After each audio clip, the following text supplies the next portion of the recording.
Hey guys, tonight we begin with the claustrophobic, diesel, soaked and absolutely terrifying world of the U-boat.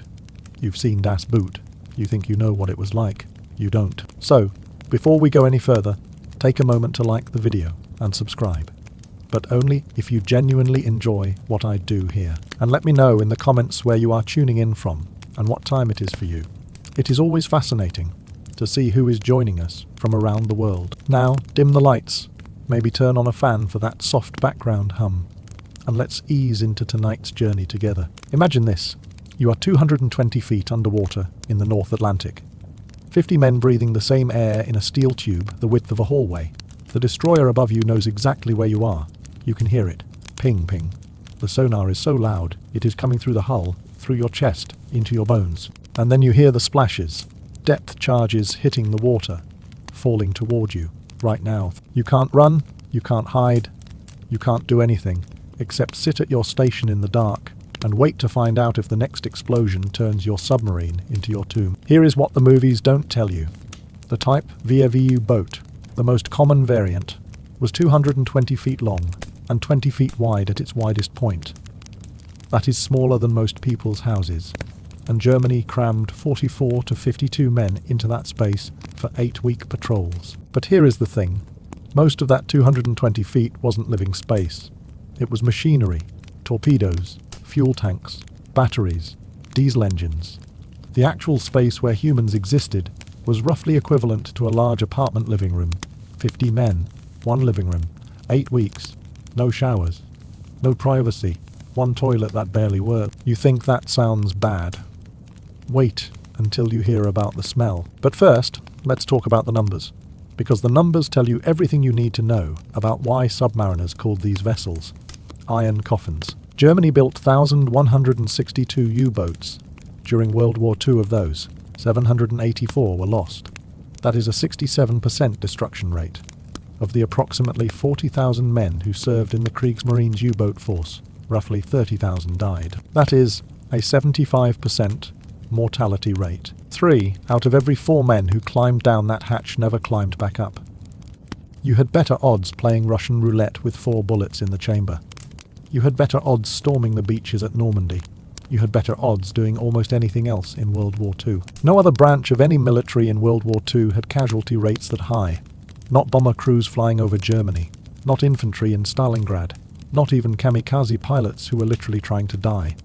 U-boat service was statistically the most dangerous job in the entire war. The most dangerous job in human history. Arguably. And the men who volunteered for it knew this, or learned it quickly. The training told you the odds. The veterans told you the odds. The empty bunks told you the odds. And you served anyway because someone had to, or because you believed in the cause, or because you were young and thought death happened to other people. It didn't. It happened to 30,000 of them, slowly, in the dark, underwater. Now let's get specific about what that actually meant. Because saying 75% mortality rate is a statistic. Living, it was something else entirely. You can't stand up straight in most of the U-boat. The ceiling height varies between 5 and 6 feet, depending on the compartment. Tall men spent entire patrols hunched over, developing permanent back problems before age 25. You learn to move in a perpetual crouch, shoulders bent, head down, navigating through spaces designed for equipment first and humans as an afterthought. The hull is cylindrical, which means there are no right angles, no flat surfaces. Everything curves. You can't put anything down without it rolling away. You can't lean against a wall comfortably because there are no walls. Just curved hull covered in pipes and valves and switches that dig into your back. The entire boat is a maze of mechanical components, with just enough space between them for human bodies to squeeze through. Every surface is metal. The hull, the decks, the bunks, the equipment, all steel. In the North Atlantic, that metal is cold, conducting the frigid seawater temperature through to the interior. You are always cold, bone. Deep cold that no amount of layers can fully eliminate. In tropical waters, the metal is hot, retaining heat like an oven, turning the interior into a sweltering sauna where men pass out from heat exhaustion while performing their duties. The submarine is painted white inside, theoretically to reflect light and make the cramped spaces feel larger. It doesn't work. The white paint yellows from cigarette smoke and humidity. becomes stained with oil and mold, develops rust blooms that spread like disease. Within weeks of a patrol starting, the pristine white interior is dingy grey, yellow, adding to the oppressive atmosphere of decay and confinement. You enter a U-boat through a hatch on top, climbing down a vertical ladder into the control room. The first thing that hits you before you even reach the bottom of the ladder is the smell. It is indescribable in its complexity and overwhelming in its intensity. Every person who has ever written about U-boats mentions the smell first, because it is the most immediate assault on your senses. The thing that makes you physically recoil before you've even fully entered the vessel.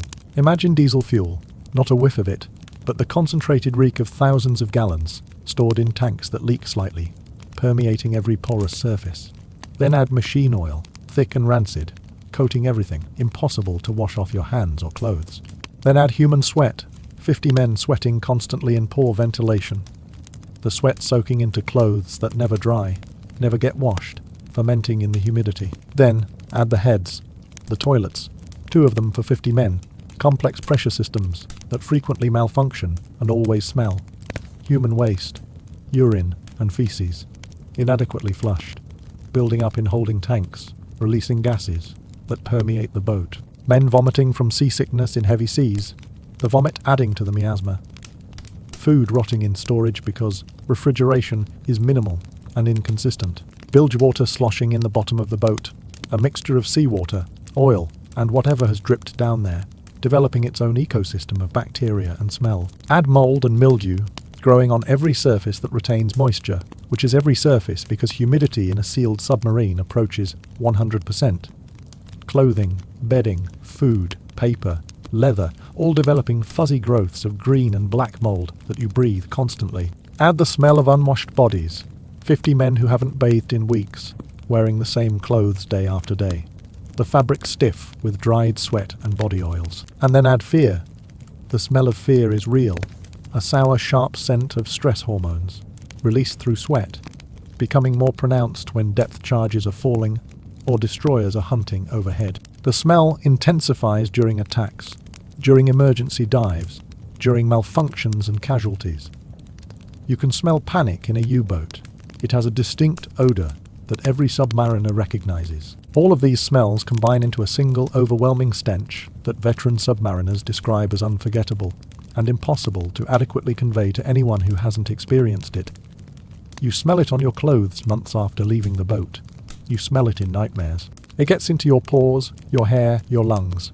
Submariners on leave are recognizable by smell. People on trains and in restaurants move away from them because the U-boat reek is that powerful and pervasive. New crew members vomit when they first enter.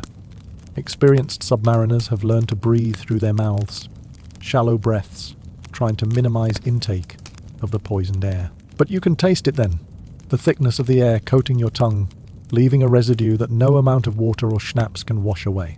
There is no escaping it. The smell is your constant companion, 24 hours a day, for the entire patrol. Your bunk is not yours. The U-boat uses hot bunking, meaning bunks are shared between men on different watch schedules. You sleep in a bunk that someone else just vacated, the sheets damp with their sweat, smelling of their body, still warm from their heat. When you wake up, someone is waiting to take the bunk from you, and the cycle continues. Privacy is a fantasy. Personal space doesn't exist. The bunks themselves are coffin-sized. Literally.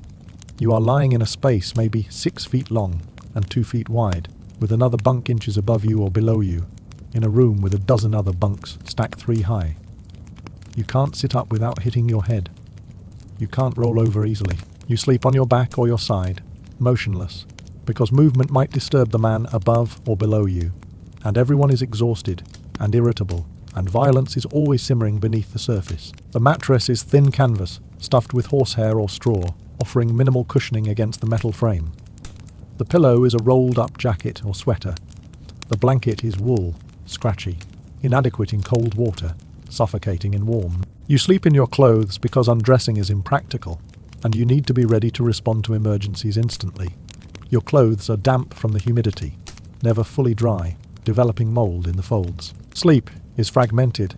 Your watch schedule means you get maybe 4 to 6 hours of sleep per Dalton Y, broken into chunks. You fall asleep instantly from exhaustion, Sleep hard for a few hours. Wake when your watch starts. The boat is never silent, so you learn to sleep through the constant noise of diesel engines when surfaced, electric motors when submerged. Pumps running, men talking, equipment operating. Silence is actually alarming. It means something has stopped working, which means danger. You wake to someone shaking you, telling you your watch starts in 5 minutes. You roll out of the bunk, immediately replaced by the next man. You are disoriented, don't know if it is day or night because there are no windows, no natural light. Time becomes meaningless, marked only by watch schedules and meal times. You shuffle to your station, still half asleep, and begin your duties. The watches are 4 hours on, 8 hours off, around the clock. 4 hours of intense concentration on your assigned tasks, monitoring gauges, adjusting valves, listening to sonar, manning weapons, whatever your role is. 8 hours off, which sounds like rest but isn't. You spend it eating, maintaining equipment, studying for advancement, and trying to sleep, while the boat rocks and creaks and men argue and machinery runs. Food starts the patrol edible and deteriorates rapidly. Fresh food is loaded for the first few days: bread, vegetables, eggs, meat. The bread molds within a week despite best efforts to keep it dry. The vegetables rot in storage. You pick the good parts off and eat around the decay. The eggs are stored in water glass solution to preserve them, giving them a chemical taste and slimy texture. Fresh meat spoils quickly in inadequate refrigeration, developing green tinges and off smells that you learn to ignore because wasting food means going hungry. After the fresh food is gone, you are eating canned and preserved rations. Canned meat, mostly pork and beef, swimming in its own grease. Canned vegetables, mushy and flavourless. Canned fish, particularly sardines and herring, adding their oil and smell to the boat's atmosphere. Hard black bread that lasts longer than soft bread, but tastes like compressed sawdust. Potatoes stored in nets, sprouting and soft, but still edible if you cut off the bad parts. The galley is tiny, one small stove and oven, operated by one cook trying to feed 50 men 3 times a day. The cook is a magician, creating meals from limited ingredients, in impossible conditions, while the boat pitches and rolls. Hot meals are a morale boost, the highlight of the day, something warm and filling in a cold, hostile environment. The cook, who can make edible food from deteriorating ingredients, is valued more than his rank would suggest. Meals are eaten in shifts because there is no space for everyone to eat simultaneously. You eat standing up or sitting on whatever surface is available, holding your plate and eating quickly before the next shift needs the space. The plates and utensils are washed in seawater because fresh water is too precious to waste on dishes. Everything tastes slightly of salt and metal. Fresh water is severely rationed. The boat carries limited fresh water in tanks, needed for drinking and the batteries. You get maybe a litre per Dalton Y for drinking, none for washing. You don't shower for the entire patrol, 6 to 8 weeks without bathing. You don't wash your clothes. You don't wash your hands except occasionally with seawater that doesn't remove oil or grease. Personal hygiene ceases to exist beyond brushing teeth occasionally and wiping face and hands with damp rags. Your body adapts or fails. Skin develops rashes from constant contact with dirty clothing and no washing. Fungal infections bloom in warm, moist areas between toes, in groins, underarms. Boils and sores appear from minor injuries that become infected in the unsanitary conditions. Teeth rot from inadequate brushing and diet heavy in sugar and starches. Hair becomes greasy and matted. Beards grow unkempt and full of food particles. The smell of your own body becomes indistinguishable from everyone else's smell, and the boat's smell. You stop noticing it after a few days.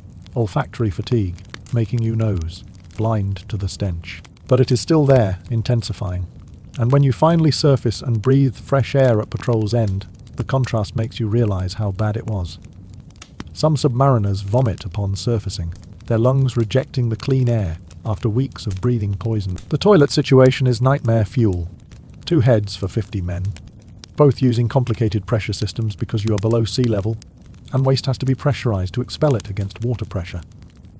The process involves multiple valves that must be opened and closed in correct sequence. Mess up the sequence and seawater blasts back into the boat, flooding the head compartment with sewage and seawater.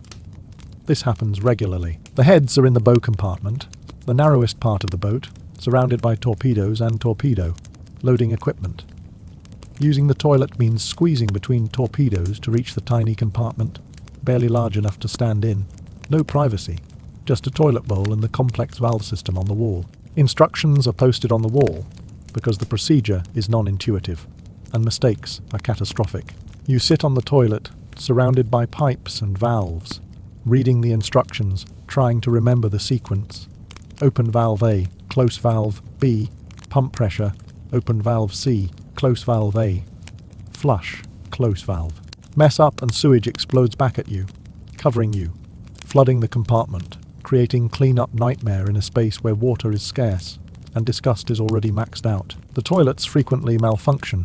Valves stick, seals fail, pressure builds incorrectly. When a toilet breaks, it is often out of commission for days or weeks until parts are available, and a qualified mechanic has time. With one toilet broken, 50 men share one toilet.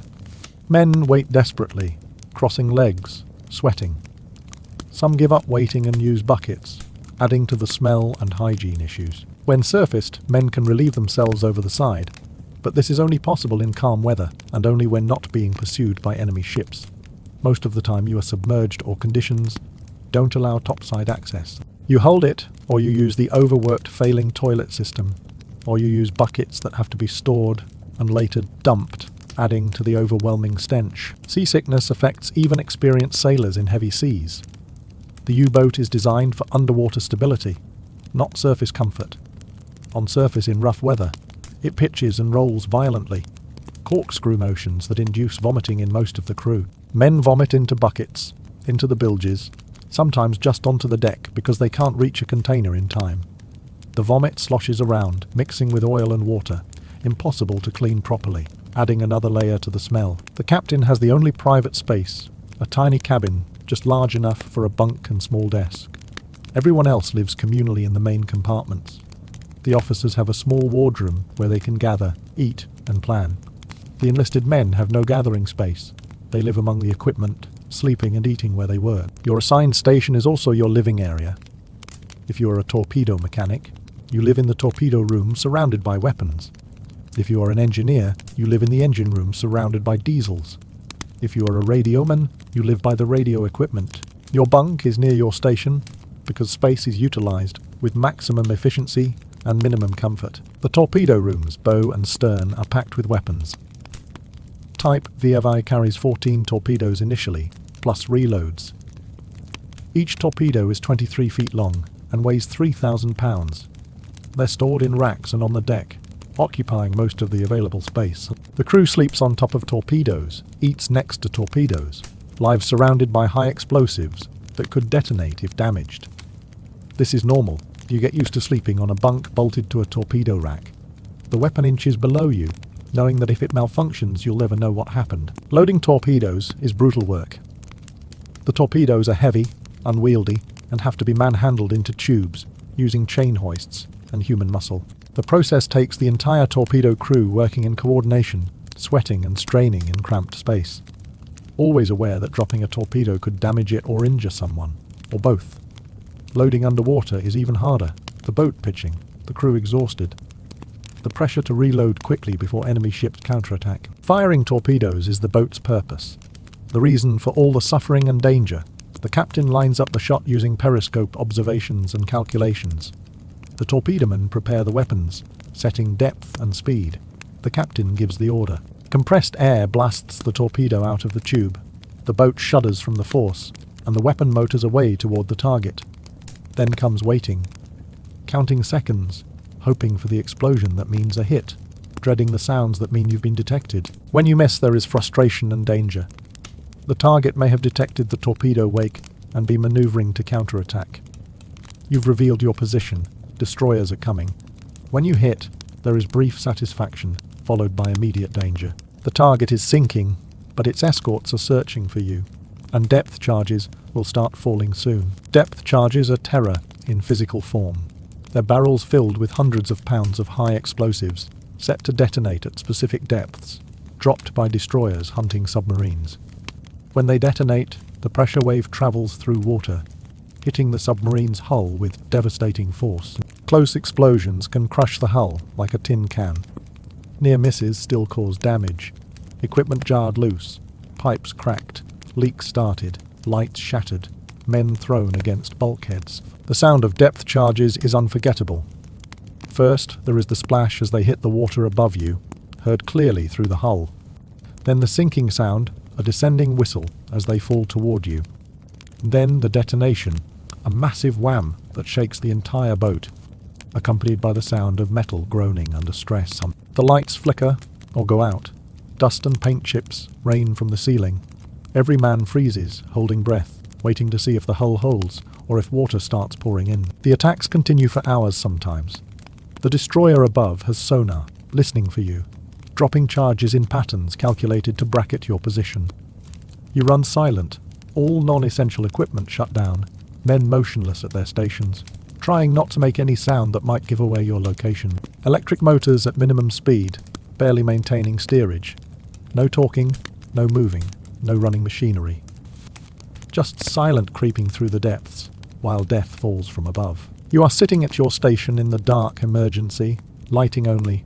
Red light preserving night vision, but creating hellish shadows. The boat is tilted at an angle, diving deeper to escape the destroyers, the crushed depth approaching. You can hear the hull creaking from pressure, small pings and groans that might be normal stress or might be the beginning of catastrophic failure. You are sweating despite the cold, fear sweat, body knowing you might die in the next few minutes. Another depth charge explodes, closer this time. The boat jolts, throwing you against your harness. Something breaks in the aft compartment. You hear the sound of metal tearing, men shouting. Water spraying from a ruptured pipe, the sound of pump starting, someone trying to patch the leak. The captain orders more speed, more depth, trying to evade the pattern. The electric motors whine, battery power draining rapidly. The air is going bad. With everything shut down, the scrubbers aren't running at full capacity. Carbon dioxide builds up, making breathing laboured. You're gasping, heart pounding, vision tunneling, not sure if it is lack of oxygen or panic, or both. Men are passing out at their stations, slumping over, having to be slapped awake, because you need every man functional. The atmosphere is thick enough to see. A hazy fog of exhalation and fear. Hours pass, the charges keep falling, but they're getting farther away, the destroyer losing contact. The captain maintains silent running, not trusting the apparent respite. More hours. The battery is nearly depleted. You'll have to surface soon to recharge, or you'll be dead in the water, helpless. The air is dangerously bad. Men are becoming irrational from hypoxia, making mistakes, unable to think clearly. Finally, the captain decides the destroyer has given up or lost contact completely. Orders to ascend, careful rise towards surface. Periscope up to check for enemies. Tense moments while the captain scans 360 degrees. All clear. Surface order given, the boat rises, brakes surface. Hatches open, fresh air pouring in. You are gasping, lungs burning, breathing in huge gulps of clean air that taste like paradise after hours of poisoned atmosphere. Men are crying from relief, from exhaustion, from delayed terror. Some are vomiting from the stress and bad air. Everyone is shaking, adrenaline crash, hitting hard. You survived. 30 minutes ago you thought you were dead, certain the next charge would be the one that crushed the hull and drowned you all, but you survived. This happens regularly, not every patrol, but often enough that every U-boat crew experiences depth charge attacks multiple times. Some boats are hunted for days, running from destroyers that won't give up, depth charges falling constantly, the crew pushed beyond endurance, surviving through skill and luck and desperation. Some boats don't survive. The hull fails, water pours in, and 50 men die in minutes or hours, drowning in darkness at the bottom of the ocean. The death is usually quick when the hull fails catastrophically. Water pressure at depth is immense, hundreds of pounds per square inch. When the hull ruptures, water doesn't seep in, it explodes in. A solid column of water moving with enough force to kill anyone in its path. The compartment floods in seconds.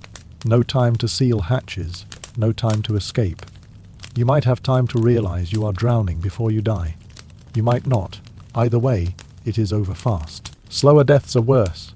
A small leak that can't be patched, water rising gradually, pumps unable to keep up, the boat sinking slowly, men trying desperately to surface, blowing ballast, running motors at full power, fighting for every meter of depth, while water rises around them. Some compartments have to be sealed off, sacrificing the men inside to save the rest. The trapped men know they're abandoned, know the water is rising, know they're going to drown. They have minutes or hours to think about it, to write final letters that will go down with the boat, to pray or curse or accept their fate. Fire is another nightmare scenario. Electrical fire in the battery compartment, sparked by damaged wiring or seawater contamination. Batteries are necessary for underwater operation, but they contain acid and produce hydrogen gas that is explosive in concentration. A fire in the batteries produces toxic fumes that spread through the boat rapidly in the confined ventilation system. You can't fight the fire effectively underwater, can't vent the smoke, can't escape the fumes. Men suffocate from smoke inhalation while trying to extinguish flames they can barely reach. Diesel fires when surfaced fuel leaking onto hot engines, igniting in fireball that fills the engine room. The fire consumes oxygen, produces smoke, spreads to fuel lines, and creates chain reactions. Men fight the fire while wearing minimal protective equipment, breathing smoke, burning their hands on hot metal, trying to prevent the fire from reaching the fuel tanks that could explode and sink the boat instantly. Collision is possible, hitting a mine, striking a submerged wreck, hitting another vessel in darkness or poor visibility. The impact breaches the hull, water floods in, men scramble to seal compartments and surface before the boat sinks. Or the impact is catastrophic, hull splits open, boat sinks immediately, no time for damage control or survival measures. 50 men gone in an instant, the boat a tomb on the ocean floor. These deaths happened regularly, repeatedly, to hundreds of U-boats and thousands of men. The statistics are grim. 784 U-boats lost, meaning 784 separate incidents where 40 to 50 men died together, crews that trained together and served together dying together. Some boats disappeared without any record of how or where, simply failed to return from patrol, their fate unknown. Maybe depth charges, maybe mines, maybe collision, maybe mechanical failure, maybe just the ocean crushing the hull past its design depth. The families got telegrams saying the boat was lost, presumed sunk. All hands. No bodies to bury, no graves to visit. Just names on memorials. The psychological impact of living with constant mortal danger is difficult to overstate. You wake up every day knowing you might die that day. You go to sleep every night, knowing you might not wake up. The odds are against you surviving the war. Everyone knows this. The 75% death rate is common knowledge among the crews. You are statistically likely to die, and soon. And you serve anyway. Some men handle it through denial, refusing to think about death, living moment to moment, focusing on tasks and routines to avoid contemplating mortality.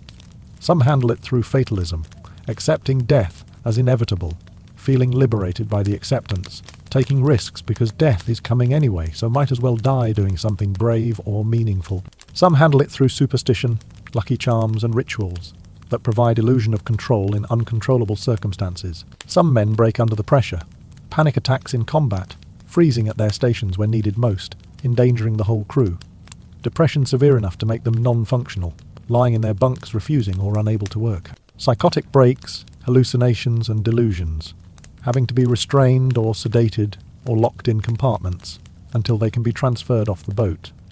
Mental casualties are common, unreported in official records, but acknowledged in personal accounts. The camaraderie is intense because your survival depends absolutely on every other man doing his job correctly under extreme stress.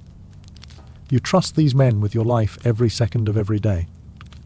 They trust you equally. The bonds formed in these conditions are deeper than family, tested by shared trauma and mortal danger, creating relationships that define the survivors for the rest of their lives. But the same closeness creates intense friction.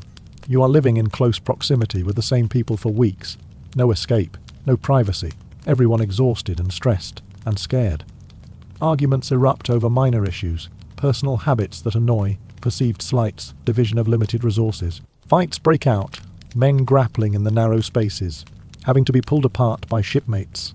The captain has to maintain discipline while not being too harsh, because morale is fragile, and a crew that hates its commander might make mistakes. Rank provides minimal privilege. The captain and officers eat slightly better food, and have marginally more space. But they're still living in the same cramped, stinking boat, breathing the same bad air, facing the same dangers. A bad captain can kill everyone through incompetence or poor decisions. A good captain inspires loyalty and confidence, makes men willing to follow orders, even when those orders mean diving deeper, or staying submerged longer, or attacking. despite overwhelming odds. The average age of U-boat crew is early 20s. These are young men, teenagers, some of them experiencing sustained terror and extreme hardship at an age when they should be starting careers or families. The older men, the veterans in their 30s or 40s, are rare and valued for their experience and steadiness under fire. But most of the crew is very young, and they age rapidly in the boats, emerging from patrols, looking 10 years older, grey-faced and hollow-eyed. Leave between patrols is a strange experience. You are given weeks off to rest and recover before the next patrol. You go home if possible, or stay in port facilities, trying to readjust to normal life. But normal life feels wrong after weeks in the U-boat. Beds are too soft, rooms too large, quiet too clean. You can't sleep in comfort. You keep waking up expecting alerts or depth charges. You drink heavily to suppress memories and fear of the next patrol. People at home don't understand what you've experienced, can't comprehend the conditions and dangers, even when you try to explain. You stop trying, just say it was fine. Everything's fine. But it is not fine. You are traumatized and exhausted and dreading the return to the boat. Some men desert, go AWOL rather than face another patrol. Some are shot for desertion, executed as examples. Most return to the boat because that is where their crew is, their brothers, the men who understand. The patrols get harder as the war progresses and Allied anti-submarine capabilities improve. Early war, 1939 to 1941, U-boats hunted almost unopposed, sinking merchant ships at will, returning to port with victory pennants and celebrations. The happy time, they called it, when targets were plentiful and escorts were scarce and survival odds were reasonable. By 1943, the happy time is over. The Allies have radar that detects surfaced submarines in darkness. They have sonar that tracks submerged boats. They have air cover, long-range aircraft that patrol the Atlantic hunting submarines. They have faster destroyers and better depth charges and organized convoy systems that protect merchant ships. The hunters have become the hunted. U-boats start dying in large numbers. In May 1943, 41 U-boats are lost in 1 month. Unsustainable casualties that forced German Navy to temporarily withdraw from the Atlantic. The boats that survive are spending more time submerged, more time running from hunters, less time attacking targets. The patrols get longer. The successes fewer. The losses higher. New technology helps slightly. Schnorkel devices allow diesel engines to run while submerged at periscope depth, drawing air through a tube to the surface. This reduces the need to surface for battery charging, making boats harder to detect. But Schnorkel has its own problems. The tube creates wake that aircraft can spot. The automatic valve sometimes closes while engines are running and sucks air from the boat's interior, creating vacuum that ruptures eardrums and causes injuries. The newer type, XXC U-boats, are faster and more capable, designed to operate primarily submerged.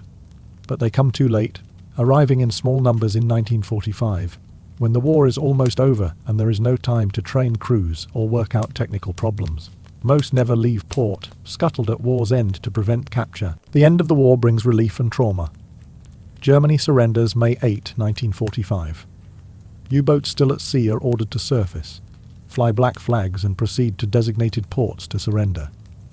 The crews comply, surfacing, heading to Allied ports, knowing the war is over and they've lost. The surviving submariners are interned, interrogated, eventually released. They return to destroyed Germany, homeless and jobless, their military service now a stigma in occupied country. The long-term effects stay with them. Physical damage from years of poor diet, bad air, and extreme stress. Chronic respiratory problems, digestive issues, heart conditions, accelerated aging. Psychological damage from sustained trauma and loss, nightmares, anxiety, depression, inability to adjust to civilian life. Survivors' guilt from being alive when so many crewmates died. Many survivors never talk about their experiences, bottling up the trauma, trying to forget. Some gather at reunions with other U-boat veterans, the only people who understand what they endured, sharing memories and grief that civilians can't comprehend. Some write memoirs decades later, trying to process the experience through writing, preserving the history before all who lived it are dead. The actual numbers vary by source, but approximately 30,000 German submariners died during the war, out of roughly 40,000 who served. That is 3 out of 4 dead. For comparison, German army losses were about 25 to 30%. Luftwaffe, about 20%. U-boat force losses were 75%, making it statistically the most dangerous military assignment in modern warfare. Specific boats and their fates illustrate the statistics. U-47, famous for sinking HMS Royal Oak in 1940, was lost with all hands in March 1941, depth charged by British destroyer. Preen, the ace commander, and his entire crew dead. U-99, another ace boat, was captured in March 1941. Commander Otto Kretschmer survived as POW. U-110 was captured, intact in May 1941. Enigma machine and codebook seized. The capture kept secret to protect intelligence value. U-505 was captured June 1944 by American task force, towed to Bermuda and later Chicago, where it is now museum. The crew survived as POWs, but the capture was humiliation and intelligence disaster. U-156 sank RMS Laconia in September 1942, then attempted rescue of survivors including Italian POWs. Allied aircraft attacked U-boat during rescue, killing survivors and submariners. The incident led to Laconia order forbidding U-boats from conducting rescue operations, prioritizing boat survival over humanitarian concerns. U-977 surrendered in Argentina in August 1945, having left Norway in May, and sailed across the Atlantic, submerged most of the way. 2 months underwater, arriving after war ended. The crew claimed they were trying to avoid capture, not escaping with Hitler or Nazi gold as conspiracy theories suggested. U-234 surrendered to us in May 1945, while carrying uranium oxide to Japan, the uranium later used in Manhattan Project. The variety of fates shows the range of U-boat experiences. Some boats sunk on first patrol, some surviving dozens of patrols, some captured, some scuttled, some disappearing without trace. But the majority simply sank, crew dying, boat becoming tomb on ocean floor. There are 784 U-boat wrecks scattered across the Atlantic, Mediterranean, Arctic, each one containing the remains of 40 to 50 Marines who died serving their country in the most dangerous assignment available. The wrecks are graves protected under maritime law, not supposed to be disturbed. But some are accessible to divers. Draw wreck divers interested in history and danger. The divers describe eerie scenes, U-boats sitting on the bottom, hull sometimes intact, sometimes broken open, skeletons still at their stations, equipment frozen in last moments of the boat's operation, personal effects scattered, photos of families, letters never delivered, objects that humanize the statistics. Some wrecks show signs of how they died. U-352 off North Carolina coast was depth charged, hull crushed by explosion, clearly visible damage. U-701 in same area was bombed by aircraft, similar visible damage. U-166 in Gulf of Mexico was depth charged by PC-566. Wreck found with depth charge damage, confirmed. U-869 off New Jersey coast, identified decades after sinking, shows evidence of internal torpedo explosion, possibly accident or malfunction. Other wrecks are mysteries. U-550, found off Nantucket, sunk by destroyer escort. Wreck matches historical accounts. But some wrecks can't be identified, don't match any known loss, suggesting boats sank without anyone knowing where or how. The ocean is full of unidentified wrecks, possibly U-boats, possibly merchant ships, possibly other vessels. Identities lost to time and ocean. The psychological impact of seeing these wrecks affects divers. It is one thing to read statistics about 30,000 dead submariners. It is another thing to swim through a U-boat wreck and see where men died, see the confined spaces they lived in, see the skeletons still at stations or floating in compartments. The reality of the suffering and death becomes immediate and personal in a way that historical accounts don't convey. The moral complexity of U-boat warfare creates ongoing debate. German submariners were fighting for Nazi Germany, a regime responsible for Holocaust and aggressive war that killed tens of millions. But individual submariners were often not Nazi ideologues, just young men doing dangerous jobs following orders, serving their country as they understood it. Many died before they fully comprehended what their government was doing, or died knowing but unable to do anything about it. The submariners targeted merchant ships, not warships, trying to starve Britain into submission by sinking supply convoys. This strategy killed thousands of merchant sailors, civilian ship crews, who weren't military but were essential to war effort. U-boats also sank passenger ships, sometimes deliberately, sometimes believing them to be military vessels. RMS Lusitania in 1915, World War I, Athenia in 1939, dozens of others. Each sinking killed civilians, including women and children. But the submariners themselves were also victims, sent to die in steel coffins by commanders who knew the mortality rates, but sent them anyway. Young men, poorly equipped, facing overwhelming opposition, dying in horrible ways for a cause many didn't believe in or didn't understand. Heroes to some, war criminals to others, humans to everyone, complex individuals reduced to statistics and moral debates. The survivors who lived to old age carried the memories forever. They remembered the smell, always the smell mentioned first. The claustrophobia, the fear, the friends who died. The sounds of depth charges and the screaming of metal under stress. The taste of bad air and stale water. The feeling of surfacing after near death, breathing fresh air, knowing you'd survived another day, but tomorrow might be the day you die. Some found peace eventually, integrated the experiences, moved on with lives. Some never recovered, lived with nightmares and trauma until death released them. Some tried to warn future generations about the costs of war, speaking to schools and groups, describing the reality of combat and death, in hopes that knowing the truth would prevent future wars. Some stayed silent, refusing to discuss it, taking the memories to their graves. And now they're nearly all gone, the last U-boat veterans dying in recent years, the living connection to that history severing. Soon there will be no one alive who experienced it firsthand. Only the written accounts and photographs, and museum exhibits, and the wrecks on the ocean floor. The history becomes more distant, more abstract, easier to romanticize or ignore or misunderstand. But the reality was brutal and simple. Young men in steel tubes underwater, living in conditions that would violate every modern standard of human habitability, fighting a war they mostly didn't survive, dying in darkness at the bottom of the ocean, or emerging traumatized and damaged to face a world that couldn't understand what they'd endured.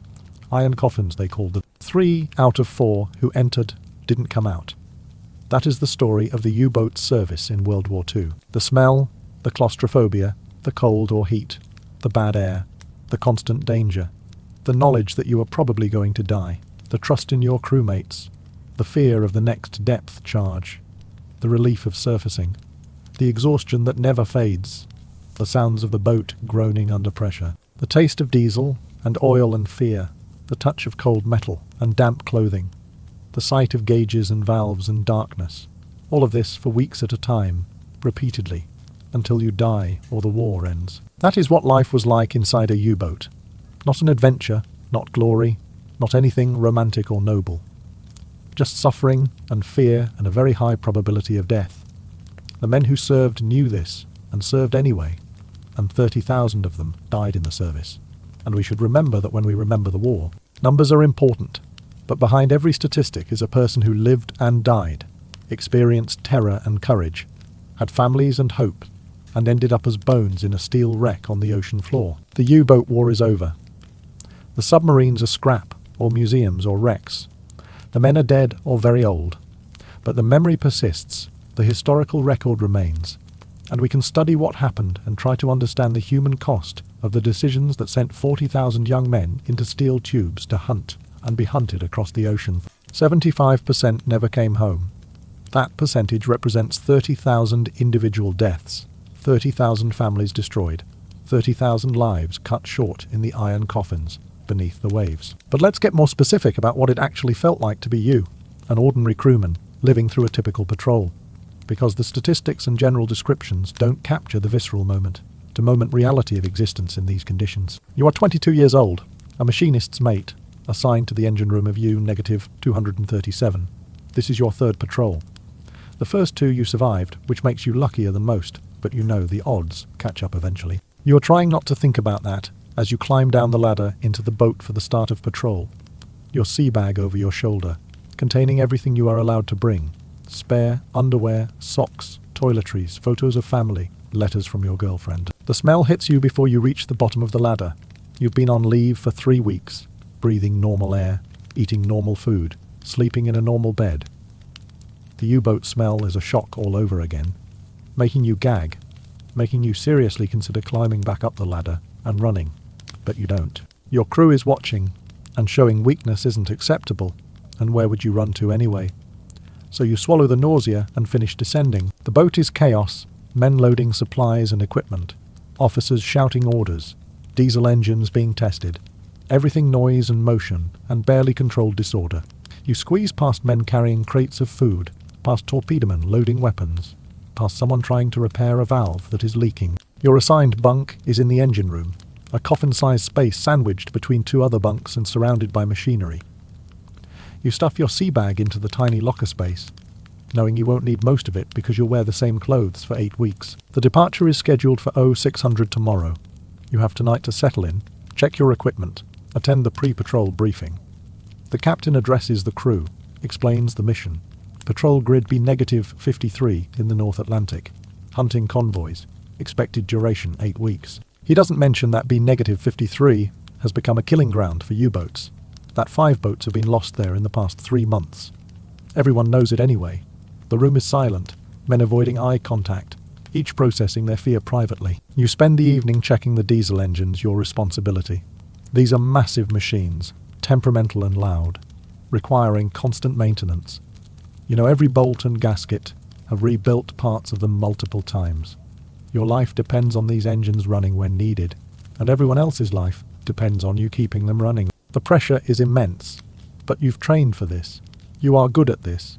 You focus on the work and try not to think about the dangers ahead. Sleep that first night is impossible.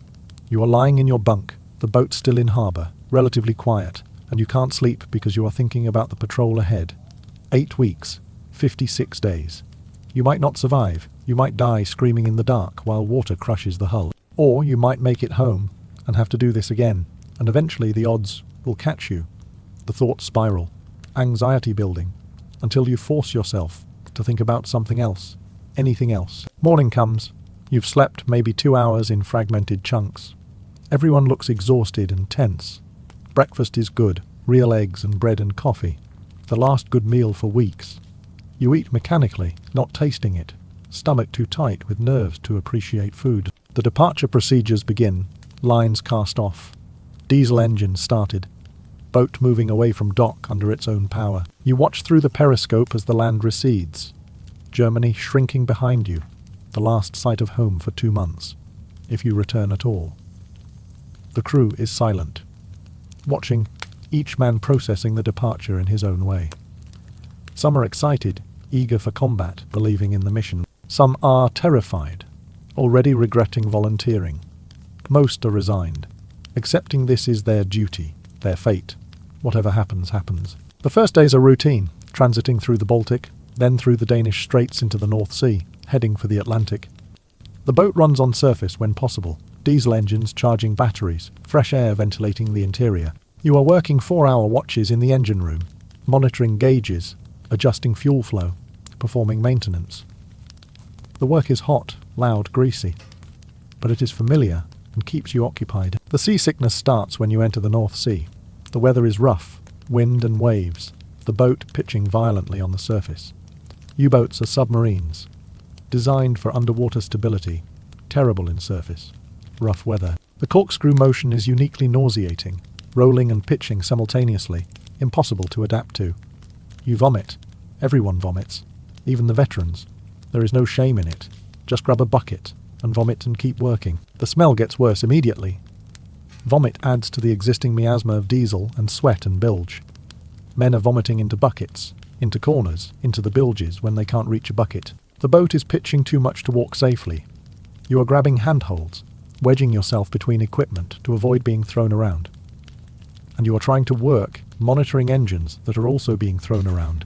Fuel sloshing in tanks, everything straining against mounting bolts. Days blur together. You work your watch, eat when food is available, sleep when you can. The routine is mind, numbing, hours of boredom punctuated by moments of terror when something goes wrong or alarms sound. A British bomber spotted. Dive, dive, dive. Everyone scrambling to stations. Boat tilting forward into emergency dive. Water rushing into ballast tanks. Depth increasing rapidly. You are in the engine room when it happens, shutting down the diesels, switching to electric motors, securing equipment for depth. Your ears are popping from pressure change, heart pounding from adrenaline. The bomber passes overhead without attacking, either didn't see you or already used its bombs elsewhere. The all-clear sounds, boat returns to periscope depth. Life continues. But for those 5 minutes you were certain you were going to die, certain the bombs would fall and crush the hull. The fear doesn't go away after the all clear, it just diminishes to background level, waiting for the next incident. The first week the food is good. Fresh bread, vegetables, meat, eggs, the cook is skilled, makes actual meals despite limited equipment.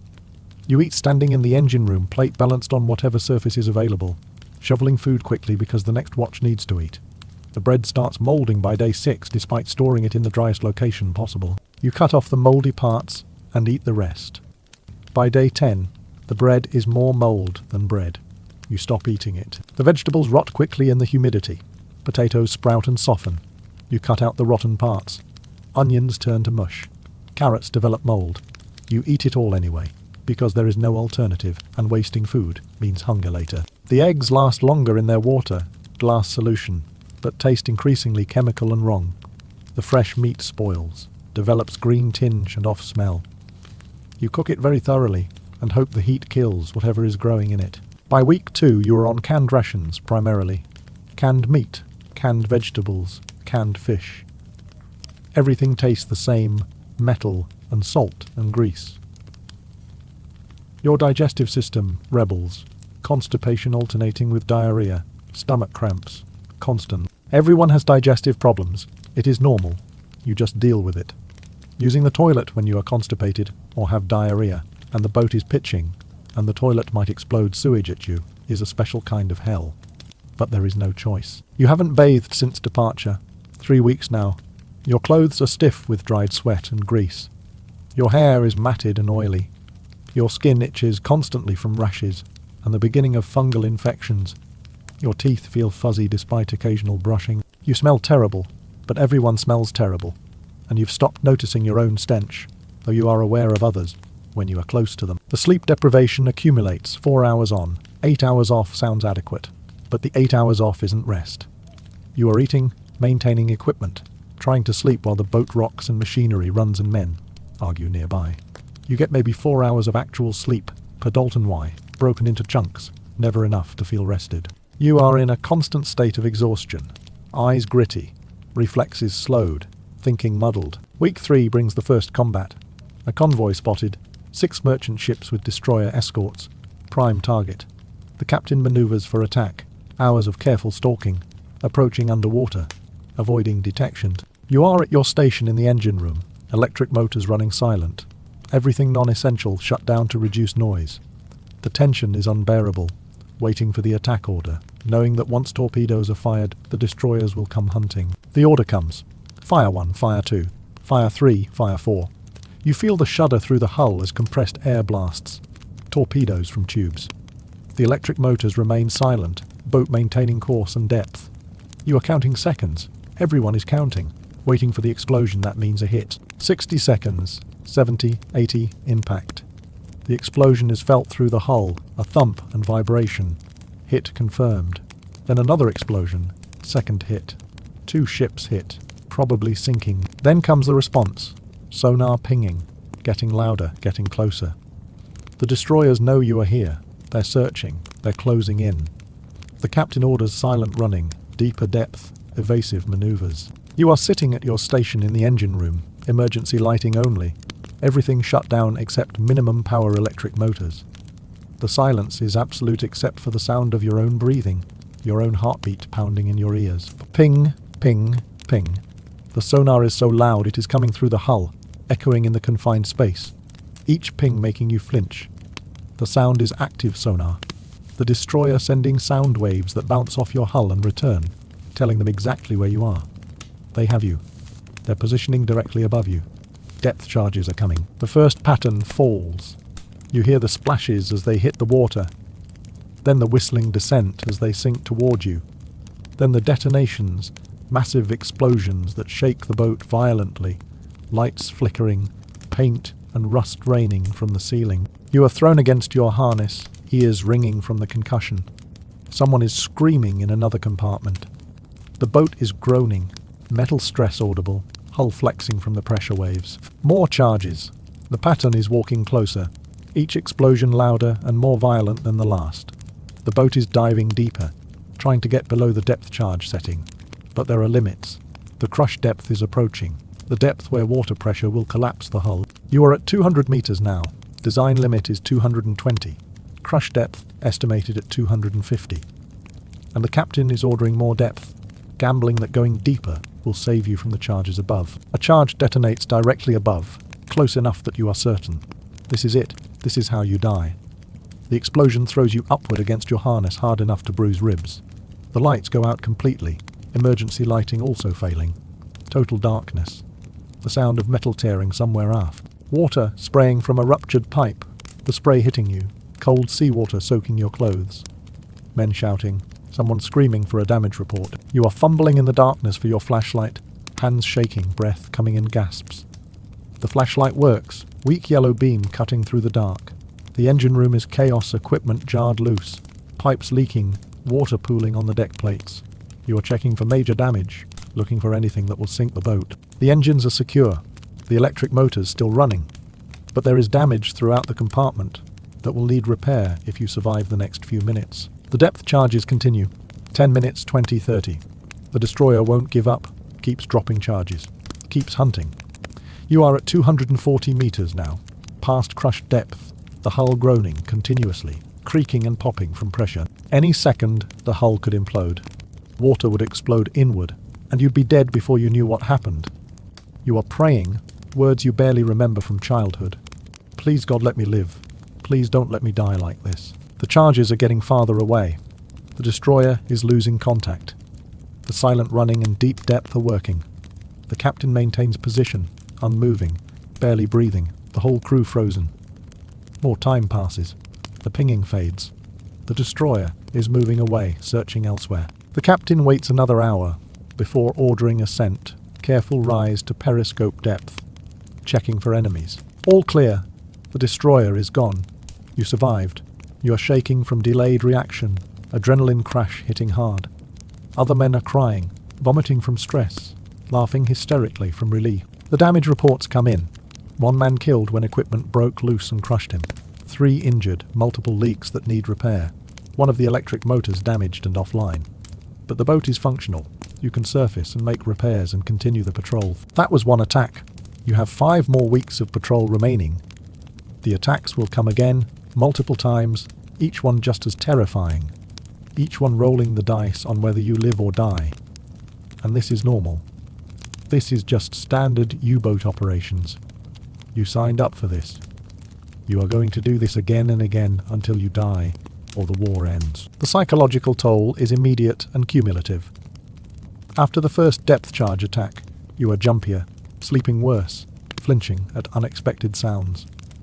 After the second attack, you are having nightmares, dreaming you are drowning in darkness.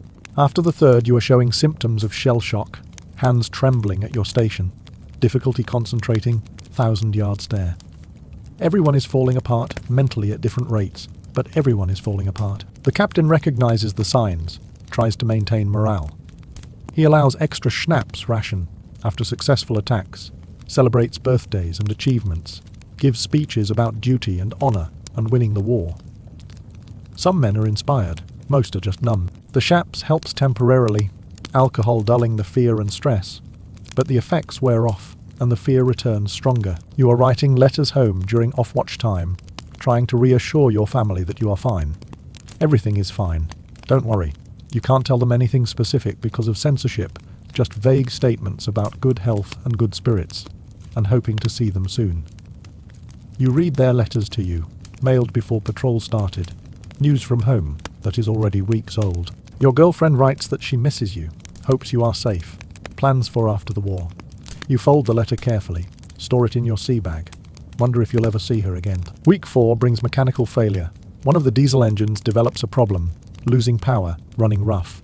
You are diagnosing the issue, tearing down components while the boat runs on surface on one engine. The problem is a cracked cylinder head, unrepairable at sea. The engine is offline for the rest of the patrol. This means less power for battery charging, which means less time submerged, which means more vulnerability to aircraft attack. The entire engineering crew is exhausted from working double shifts, trying to keep the remaining diesel running perfectly. You are getting maybe 2 hours of sleep, per WWII, working 12 to 16-hour shifts, surviving on coffee and schnapps and willpower. Your hands are shaking from fatigue. You are making mistakes from lack of sleep. And one mistake could kill everyone. Week 5 brings the worst storm you've ever experienced. Hurricane force winds, waves 40 feet high. The boat surfaced because the batteries are depleted and need charging desperately. The motion is indescribable, corkscrewing through valleys between waves, slamming into waves, rolling 40 degrees to each side. Everything not secured is flying around, equipment breaking loose, men being thrown against bulkheads and injured. You are strapped into your station, trying to monitor the remaining diesel that is running at full power to charge batteries, but the motion is so violent you can't focus on the gauges. The engine is screaming, fuel flow irregular from the pitching, the whole machine threatening to tear itself off its mounts. You are vomiting from seasickness, can't stop vomiting. There is nothing left in your stomach, but you keep dry heaving. The storm lasts 36 hours. 36 hours of being thrown around, of machinery failing, of injuries piling up, of sheer exhaustion and misery. 2 men are seriously injured, broken bones from being thrown into equipment. 1 man is swept overboard from the bridge when a wave washes over the conning tower. He is gone instantly. No chance of rescue in these conditions. The boat can't stop or maneuver.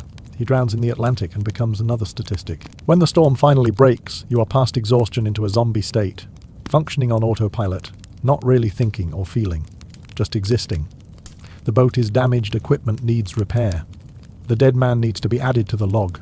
But you survive the storm, which is all that matters, and the patrol continues. Week 6 brings more attacks, more hunting, more near misses with death. You are so numb you barely react to depth charges anymore. Just sit at your station waiting to die or not die, whichever comes. The fear has been replaced by fatalism, acceptance that you are probably going to die, and there is nothing you can do about it. Some men find this liberating, the acceptance allowing them to function without paralytic fear.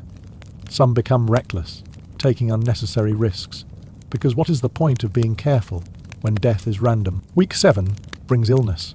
Someone develops a fever, infection from an untreated wound. The boat has a medic but minimal medical supplies and no antibiotics. The infected man gets worse, fever climbing, delirium setting in. He is going to die, everyone knows it, he probably knows it. But the medic tries everything available. The man dies on day 48 of the patrol, body sewn into canvas, weighted with metal, committed to the sea through the torpedo loading hatch. Brief ceremony, a few words from the captain, body slides into the Atlantic. 2 men dead this patrol, below average, but not good. Week 8, the final week, brings desperate hunger. The food is almost gone. You are on quarter rations, 1 small meal, per WWII, losing weight rapidly.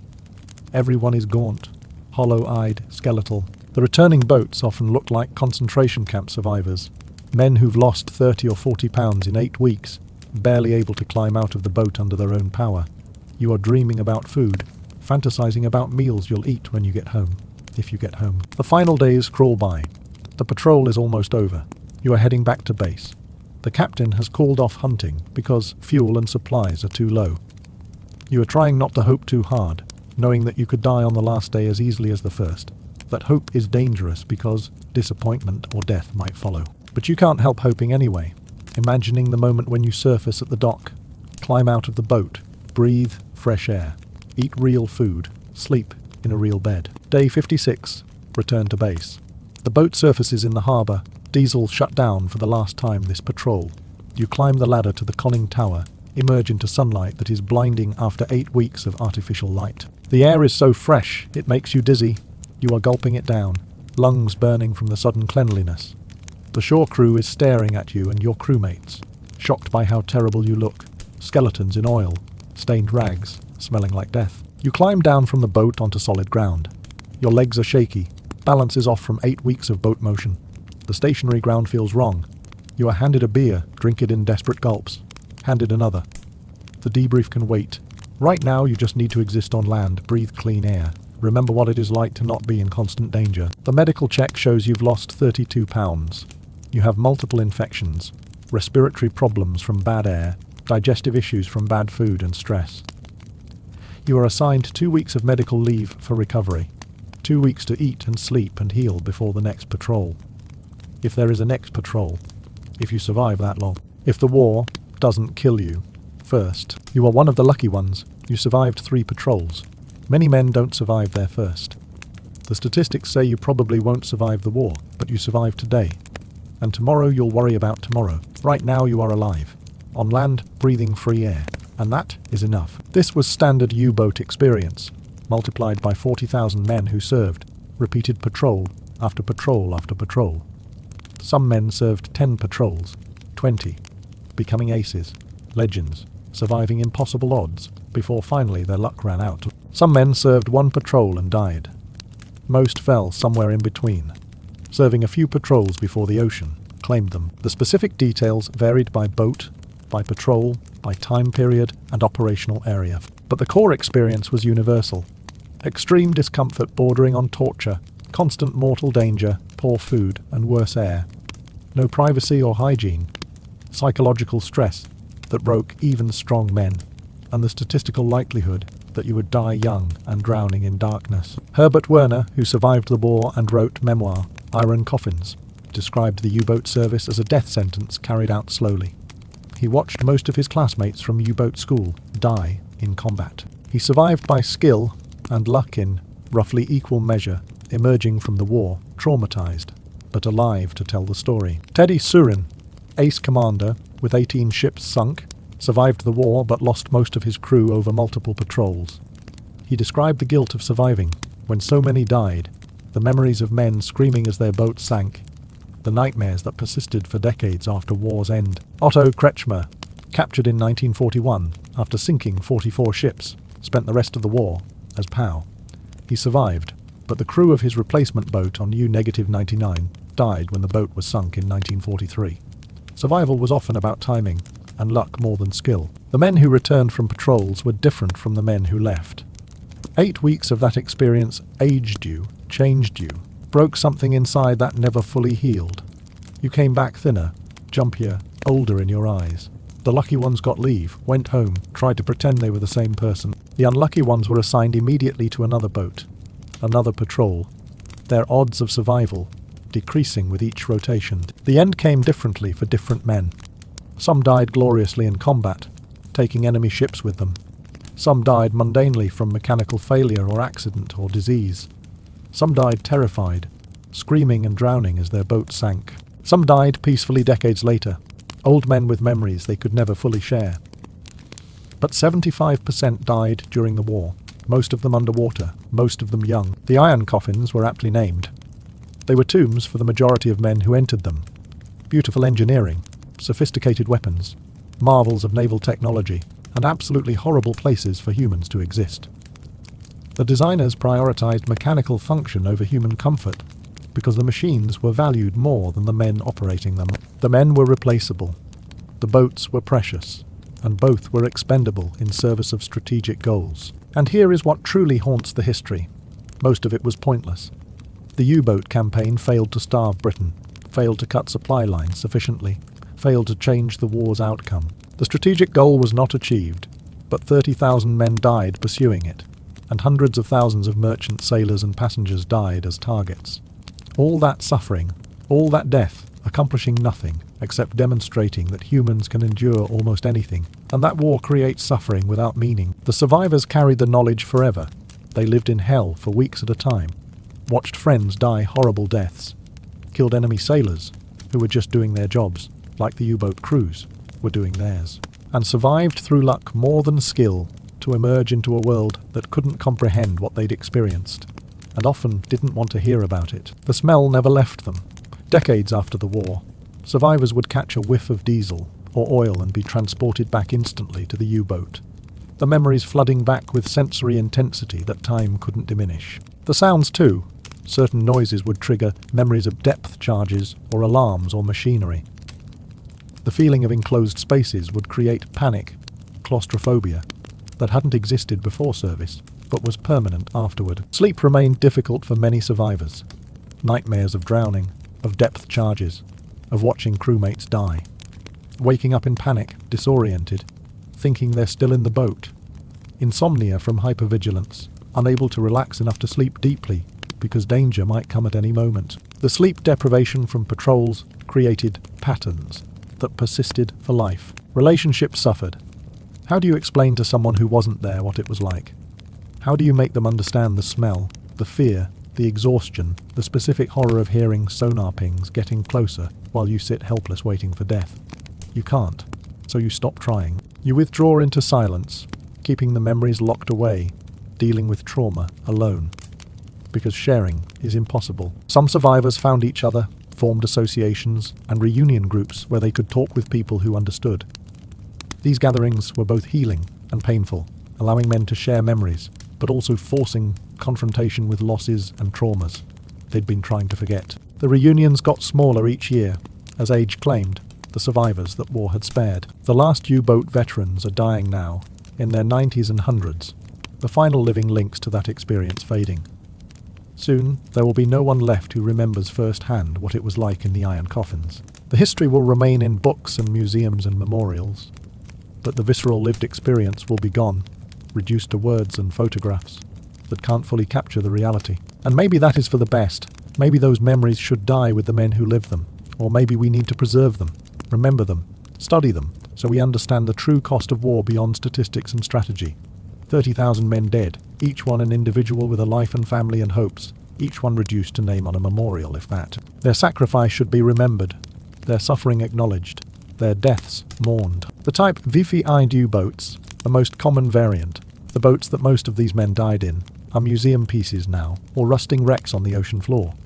A handful in museums are cleaned up, painted fresh, lit well, with tour guides explaining the technology and tactics. Visitors walk through and marvel at how small everything is, how cramped, how could men live in this? And they're seeing the sanitized version, the boat at dock with hatches open and fresh air circulating, and no smell and no fear and no danger. To really understand it, you'd need to seal the hatches, turn off most of the lights, let 50 unwashed men live there for 8 weeks, while occasionally dropping explosives nearby and not allowing anyone to leave or shower or eat well or sleep properly. You'd need to add the smell, the artificial smell of death and diesel and despair that can't be recreated in a museum. You'd need the fear, the certain knowledge that you might die today or tomorrow or next week. You can't recreate that experience safely, which means you can never truly know what it was like, and maybe that is merciful. Reading about it is difficult enough.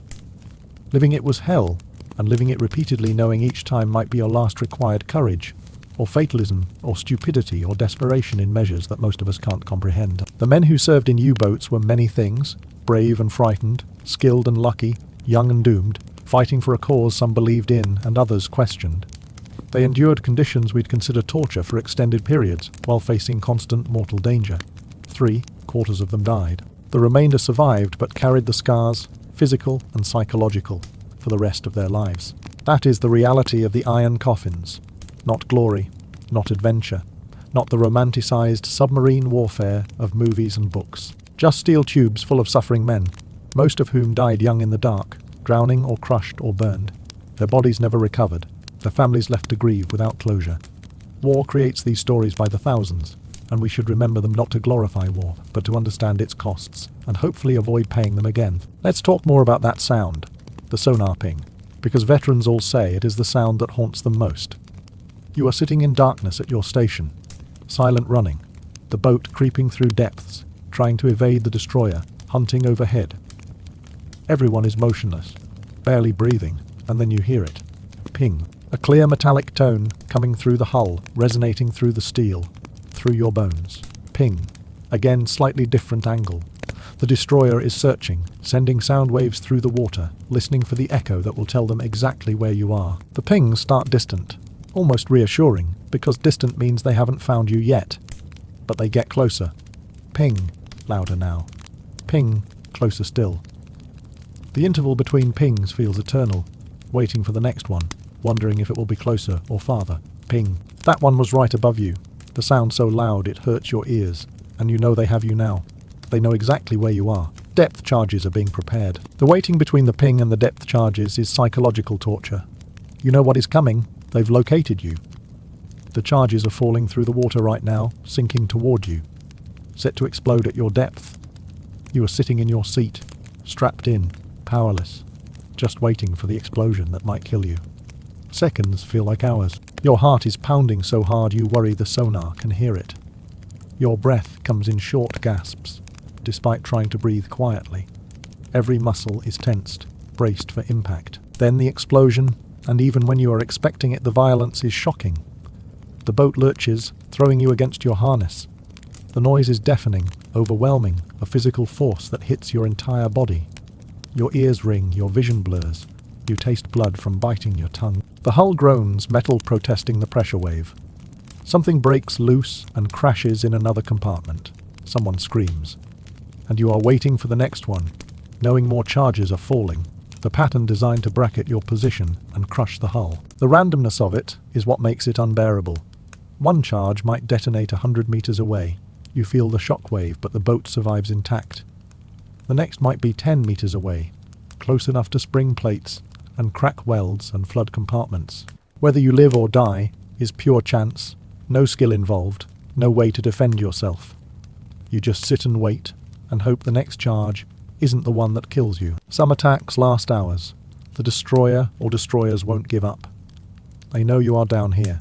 They keep searching and dropping charges. You are going through stages of terror, initial paralyzing fear, then numbness as fear exhausts itself, then desperate hope that it will end, then resignation that you are going to die, then somehow back to fear when another close charge reminds you that death is immediate and real. The psychological cycle repeats, breaking you down, until you are not even sure what you are feeling anymore, except that you want it to stop. The worst part is the helplessness.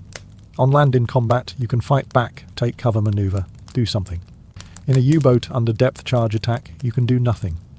You sit at your station and wait to live or die based on math and luck. The captain can try evasive maneuvers, change depth, alter course, but these are limited and often ineffective. The electric motors are slow, can't outrun a destroyer. The depth changes are limited by crush depth below and surface exposure above. You are mostly just sitting there taking it, hoping to survive. And when it finally ends, when the destroyer gives up or loses contact, and the pinging fades and the charges stop, you don't feel relief immediately. You feel shock, disbelief that you are still alive, numbness. The relief comes later, sometimes hours later, when you've surfaced and breathed fresh air and confirmed you actually survived. But in the immediate aftermath, you are just hollow, emotionally destroyed by the sustained terror, unable to process that the danger has passed. Then you sleep, or try to, and the dreams come. The pinging in your sleep, the explosions, the sensation of drowning, the certain knowledge you are about to die. You wake up gasping, disoriented, thinking you are still under attack. The other men are awake too, the whole boat suffering from collective nightmare. No one talks about it. You just lie in your bunk in the dark, listening to the boat's normal operating sounds, trying to convince yourself you are safe, while knowing that tomorrow, or the next day, it will happen again. Let me tell you about specific boats, specific men, because statistics are numbers. But these were real people who died in real ways. U-175 was sunk the 17th of April, 1943 by US Coast Guard cutter Spencer. The boat was damaged by depth charges, forced to surface, attacked by gunfire. The crew abandoned ship, some making it into the water, some trapped inside as the boat sank. Of the 54 crew, 13 died. The survivors were rescued by the Spencer, became pals, but watched their boat sink, taking their dead crewmates with it. The survivors reported the terror of abandoning ship while under fire, jumping into cold Atlantic water, swimming away from the sinking boat's suction, hoping to be rescued, rather than shot or left to drown or die from hypothermia. U-505, captured the 4th of June, 1944, gives us detailed information, because the boat survived intact. The crew was depth-charged by American task force, damage inflicted, boat forced to surface. The captain ordered abandoned ship and scuttling to prevent capture. The crew jumped into the ocean, expecting the boat to sink. But the scuttling charges were disabled by American boarding party. The boat was captured intact. The crew became POWs and watched in shock as their U-boat was towed away. The boat is now a museum in Chicago, and the level of cramped horror is visible to anyone who tours it, though the museum version lacks the smell, and fear and 100 other elements that made it truly unbearable. U-571, sunk the 28th of January, 1944 west of Ireland, was destroyed by Australian aircraft. The boat was on surface charging batteries when spotted. Emergency dive initiated, but the aircraft was too close. Bombs fell before the boat could get deep. The bombs hit the boat on surface. Massive explosions. Hull breached, boat sinking immediately. There was no time to react, no time to attempt damage control. The boat went down fast, taking the entire crew of 52 men. Most probably died in the initial explosion. Any who survived drowned in minutes, as the boat filled with water and sank. No survivors, no time to escape. Just sudden violent death for everyone aboard. U-415, sunk the 14th of July, 1944 off France, was caught on surface by British aircraft. The boat was strafinged with machine gun fire and rocketed.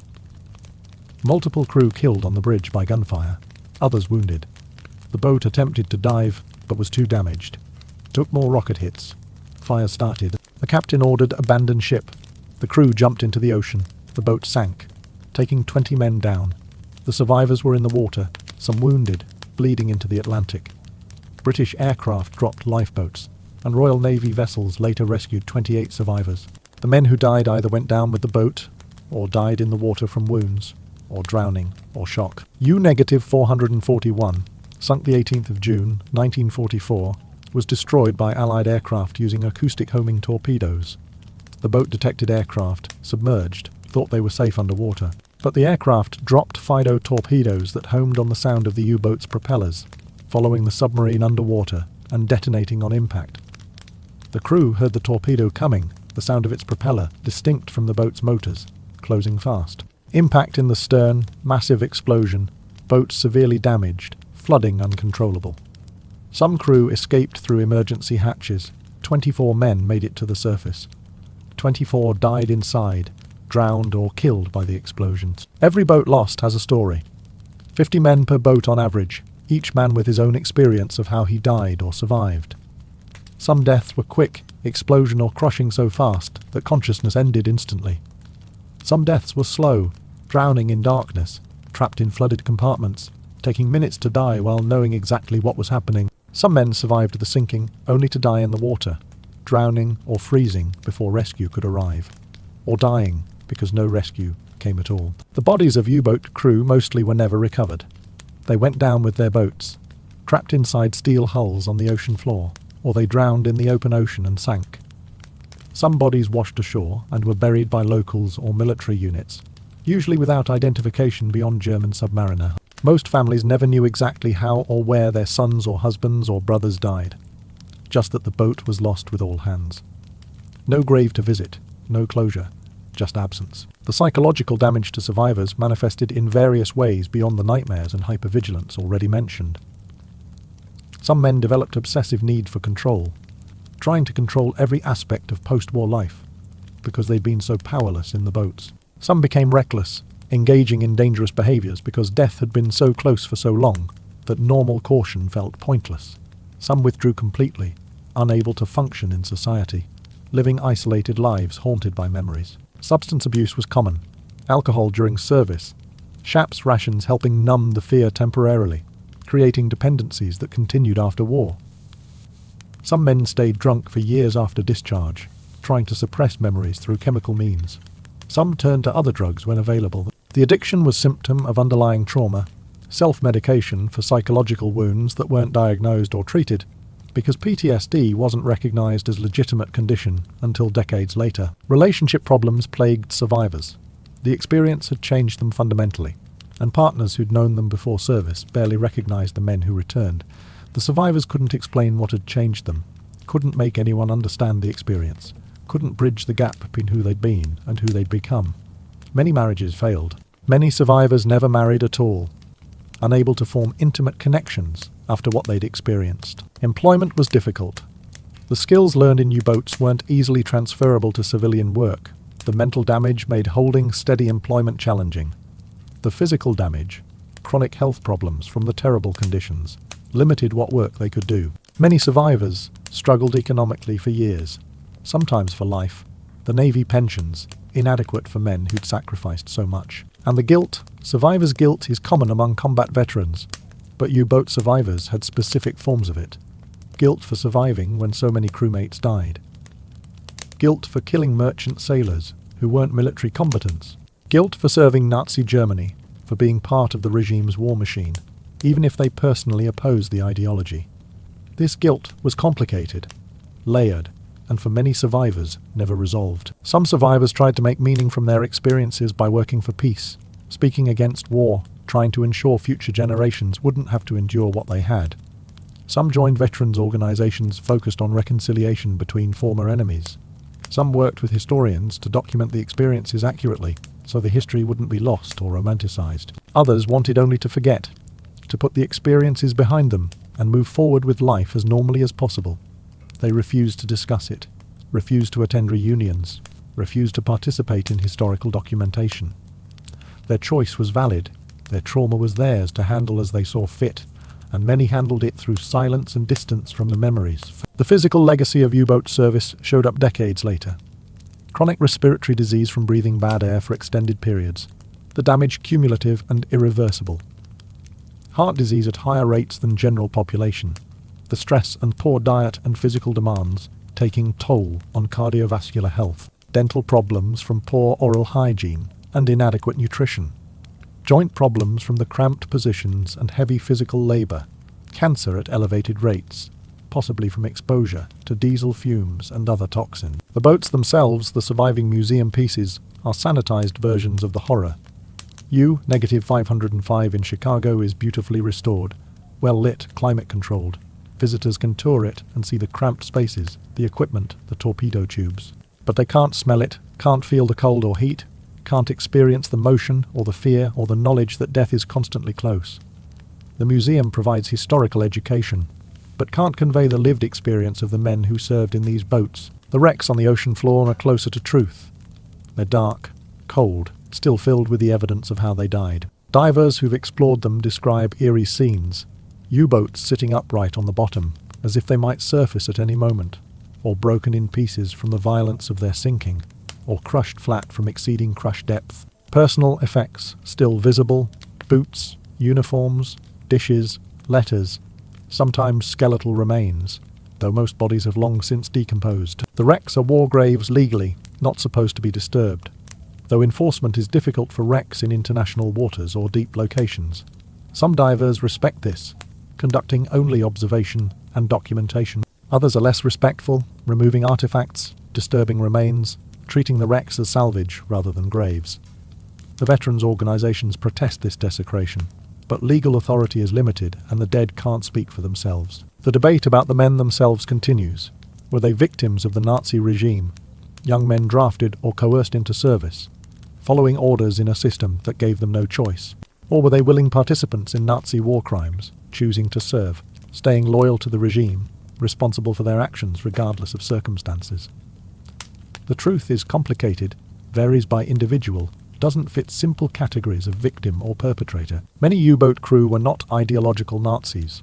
They served for traditional military reasons: duty to country, family military tradition, belief in defending Germany, desire for adventure, economic need. Many had limited education and weren't politically sophisticated enough to fully understand the regime they served.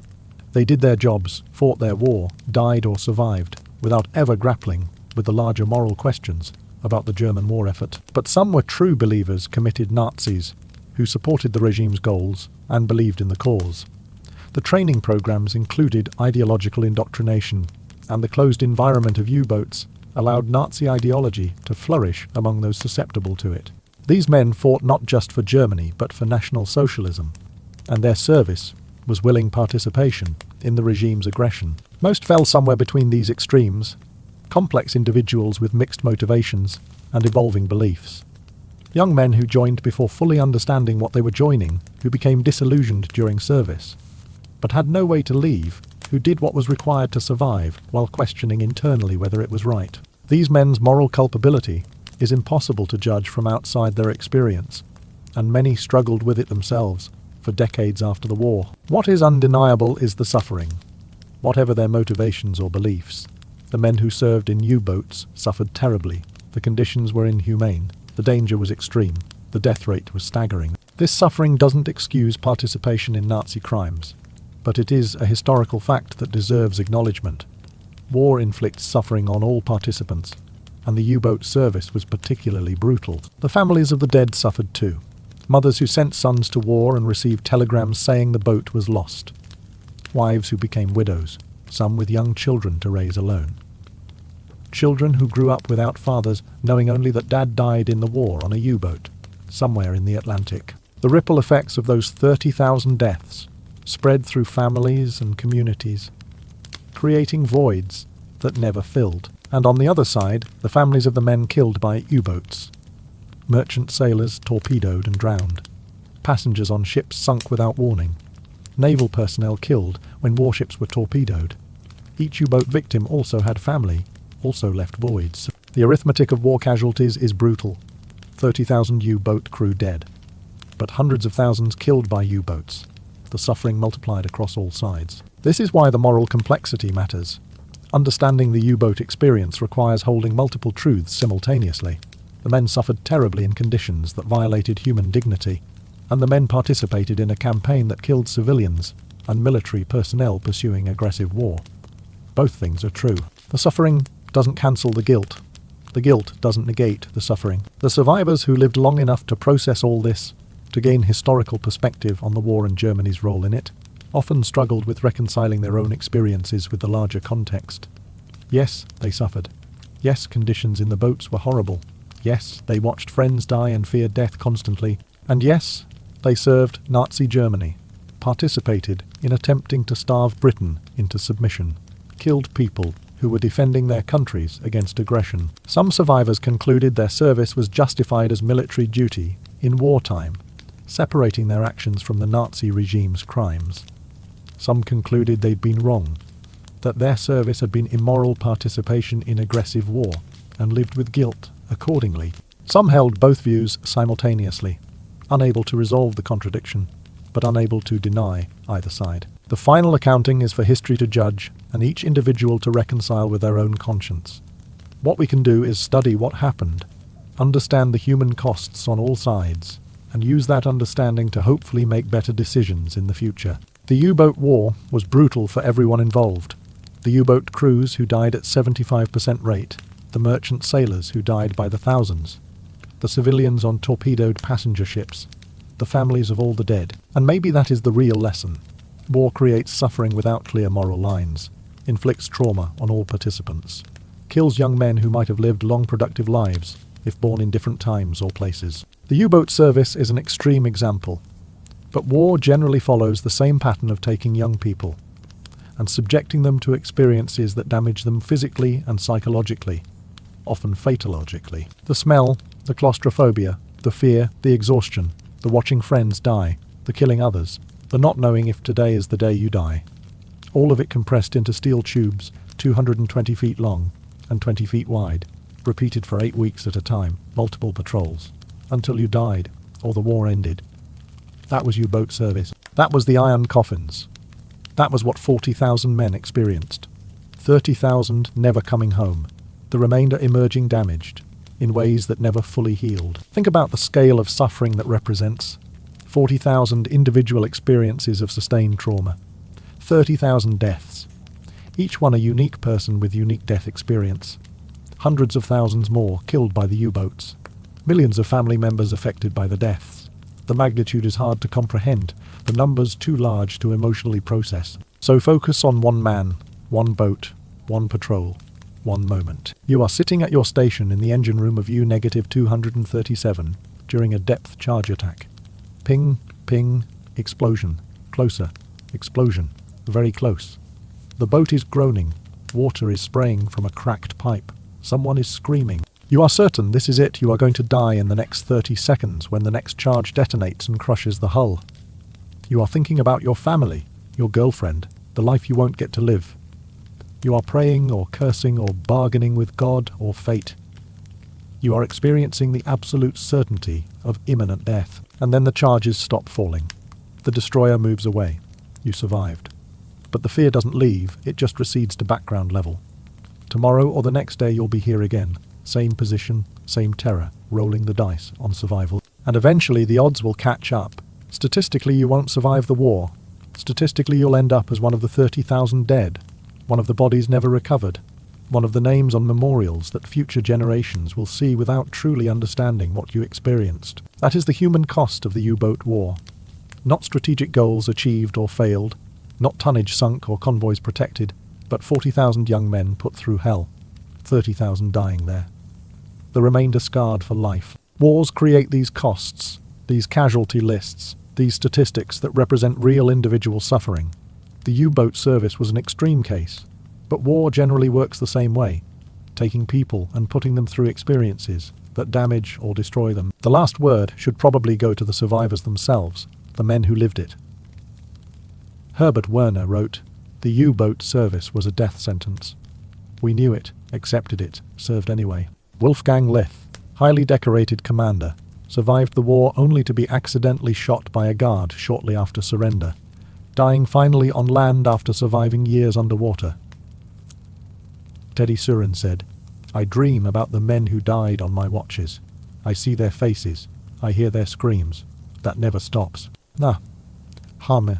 These men served, suffered, survived or didn't, and carried or didn't carry the memories.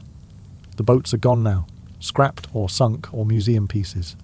The men are nearly all dead, the last veterans in their 90s, the generation fading. Soon, there will be no one left who remembers firsthand what it was like in the iron coffins. But the history remains, the records and accounts and evidence, and we can study it, learn from it, understand that behind every statistic is a human being who experienced something we can barely imagine. 30,000 men dead in steel coffins beneath the waves, most before age 25, most without recovered bodies or marked graves, just names on memorials and brief lines in record books. They lived and died in those boats, experienced fear and suffering we can read about, but not truly comprehend, and they deserve to be remembered as individuals, not just statistics. Each of those 30,000 deaths was a person, with a name and face and family and hopes and dreams, that died with them in the dark, cold depths of the Atlantic or Mediterranean or Arctic. Each survivor carried physical and psychological scars for the rest of their lives, the experience defining them in ways that never faded. That was life in a U-boat, iron coffins, 3 out of 4 never coming home. The smell of death and diesel, the sound of sonar pings and depth charges, the taste of fear and stale air, the feel of cold metal and damp clothes, the sight of darkness and gauge dials, and the faces of men you lived and died with. All of it compressed into 2, small spaces for 2, long periods under 2.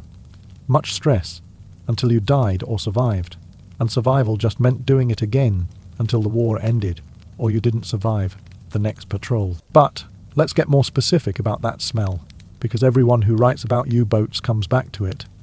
It is the defining sensory experience, the thing that stays with you, the thing that makes the boats unlivable, even when they're not being attacked. The smell is a character in this story, a presence that affects everything. You board the boat on departure day. The smell hits you at the top of the ladder, before you've descended 3 rungs. It is a wall of odour, so thick, you can almost see it, rising from the open hatch, like heat shimmer from summer asphalt. Your eyes water, your throat closes. Every instinct screams, climb back up, get away, don't go down there. But you go down anyway, because your crew is watching, and you are not going to be the one who breaks first. The diesel fuel smell is the foundation, the base note everything else builds on. Thousands of gallons of it, stored in tanks throughout the boat, seeping slowly through seals and gaskets that were never quite tight enough. The fuel permeates everything porous, wood, fabric, leather, paper, skin. You can taste it when you breathe. You can feel it coating the inside of your lungs. When you spit diesel, tinted saliva. On top of the diesel is the machine oil. Thick, black, rancid oil that lubricates the engines and motors and countless moving parts. The oil gets on your hands when you work, and you can't wash it off because there is no water for washing. It gets on your clothes, your bunk, your food. You eat oil with every meal, taste it in your bread and soup. Your skin is permanently greasy, your hair stiff with oil build-up. When you sweat oil-contaminated moisture that stains everything it touches. Then there is the human element. 50 men who don't bathe for 8 weeks. 50 men sweating in poor ventilation, in heat or cold, during physical labour and terrified immobility. The sweat accumulates in clothes that are worn day after day, week after week, never washed, never changed. The fabric becomes stiff with dried sweat, developing crusty patches at armpits and collars and crotches. The smell of unwashed bodies intensifies daily, a sour, rancid smell that gets worse every single day of the patrols. The confined space concentrates everything. In an open area, smells disperse, dilute, dissipate. In a sealed submarine, they accumulate. Every breath you exhale adds moisture and bacteria to the atmosphere. Every fart, every burp, every cough contributes to the miasma. The ventilation system, when running, just moves the bad air around, doesn't replace it with fresh air. When submerged, there is no fresh air, just the recycled breath of 50 men getting fouler by the hour. The heads, the toilets, add their own special horror to the smell. 2 toilets for 50 men. Complex pressure systems that malfunction frequently and smell perpetually. Even when working correctly, they smell because the holding tanks are right there, releasing gases that permeate nearby compartments. When malfunctioning, they're worse, backing up sewage into the boat, creating clean-up nightmares that involve mopping sewage with seawater, because fresh water is too precious to waste on sanitation. Men vomit from seasickness in heavy weather. The vomit goes into buckets if you are quick, onto the deck if you are not. In rough seas when everyone is sick, vomit is everywhere, sloshing in the bilges, splashed on bulkheads, soaking into whatever clothing or bedding it hits. The smell of vomit mixes with everything else, adding an acidic, sharp note to the overall stench. Food rots as the patrol progresses. Bread molds within days, developing fuzzy green and black growths. Vegetables decay in storage, turning to mush, releasing the sweet, rotten smell of decomposition. Meat spoils despite refrigeration attempts, going green and slimy, smelling of putrefaction. You eat it anyway because you are hungry, and wasting food means going hungry later. But the smell of slightly off meat cooking adds to the boat's atmosphere. Bilge water collects in the bottom of the boat, a mixture of seawater that is leaked in, oil that is dripped down, condensation from humidity, and whatever else has made its way to the lowest point. The bilge develops its own ecosystem, bacteria, and possibly fungus growing in the warm, dark, wet environment, creating a smell that is uniquely foul, a combination of stagnant water and biological decay and petroleum products. The bilge smell rises from below, adding an undertone of rot to everything. Mold and mildew grow on every surface that retains moisture, which in 100% humidity is every surface. Your clothes are mouldy. Your bedding is mouldy. The bread is mouldy. The wooden surfaces are mouldy. You breathe mould spores with every breath. They coat your lungs, and you cough up mould, tinted phlegm.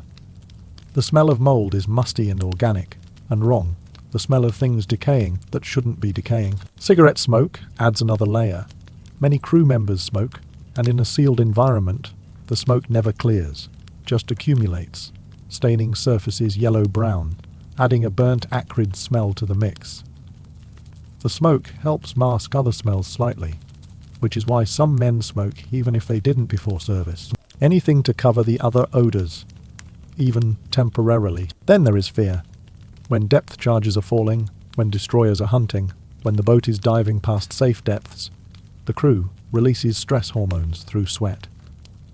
The smell of fear. Sweat is distinct from normal sweat, sharper, more acrid, more animal. You can smell panic in a U-boat during attacks. It has a specific odour that everyone recognises even if they can't describe it. The smell intensifies the fear, creates a feedback loop. Everyone's fear making everyone else more afraid. All these smells combine into a single overwhelming stench that is indescribable in its totality. Veterans struggle to convey it to people who weren't there. Words fail. You can list the components, but that doesn't capture the combined effect. The way the whole is worse than the sum of the parts. The way the smell becomes a physical presence that oppresses you constantly. You never get used to it. People claim olfactory fatigue kicks in, that you stop smelling it after a few days. Lies. You always smell it.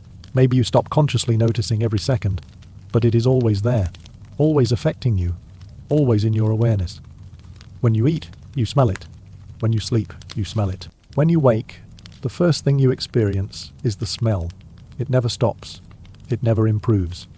It only gets worse as the patrol continues, and the components intensify. When you finally surface at patrol's end, when the hatch is open and fresh air pours in, the contrast is shocking. Fresh air smells wrong, too clean, too empty. Your lungs reject it initially. You cough and gasp. Can't breathe normally. Some men vomit from the sudden change, their bodies unable to process clean air after weeks of poison. But within minutes, clean air is the best thing you've ever experienced. You are gulping it down, crying from relief, wondering how you survived 8 weeks breathing that filth. But the smell doesn't leave you. It is in your clothes, your hair, your skin, deep in your pores. You shower, scrub, use harsh soap, and the smell persists. Your clothes have to be burned. They can't be cleaned. The smell is permanent in the fabric. Your skin smells of U-boat for days after docking. People on trains and in shops move away from you. You are recognizable as a submariner by smell alone. Even weeks later, you'll catch whiffs of it, especially if you are sweating or stressed. The smell emerging from your pores, like your body is trying to excrete the poison it absorbed. And decades later, the smell haunts you. A whiff of diesel fuel at a gas station, and you are back in the boat, heart pounding, hands shaking. The smell of mold in a damp basement triggers memories. Even the smell of unwashed clothes or body odor can transport you back. And suddenly you are 22 years old again, sealed in a steel coffin, breathing poison, waiting to die. Let's talk about the specific moment you realize you might die today. It comes without warning, in the middle of routine, when you are not expecting it, which makes it worse somehow. You are on patrol, week 4, somewhere in the North Atlantic. The boat is running submerged at periscope depth during daylight hours, standard procedure to avoid aircraft detection. You are at your station in the engine room, monitoring the electric motors, half asleep because you only got 3 hours of rest and exhaustion is your permanent state. The boat rocks gently, the motors hum their normal hum. Everything is routine, boring even. You are thinking about food, fantasizing about the meal you'll eat when you get home. If you get home. Then the alarm, dive, dive, dive. The klaxon screaming, men shouting, the boat tilting forward into emergency dive. And you are not half asleep anymore, you are fully awake, adrenaline slamming into your bloodstream like a physical blow. You don't know what is happening yet. Don't know if it is aircraft or destroyer, or what. You just know the boat is diving fast, and that means danger. The angle gets steeper, 10 degrees, 15, 20. You are gripping your station handhold, bracing against the tilt, and the boat keeps diving, faster than normal, deeper than normal. The captain's voice over the intercom, clipped and calm in that way. That means he is terrified, but hiding it. Enemy destroyer, close, running silent.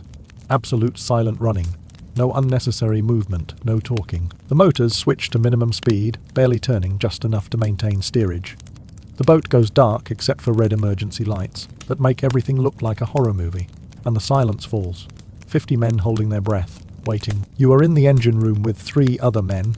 You can hear them breathing, short, shallow breaths, trying to be quiet. You can hear your own heartbeat, loud in your ears.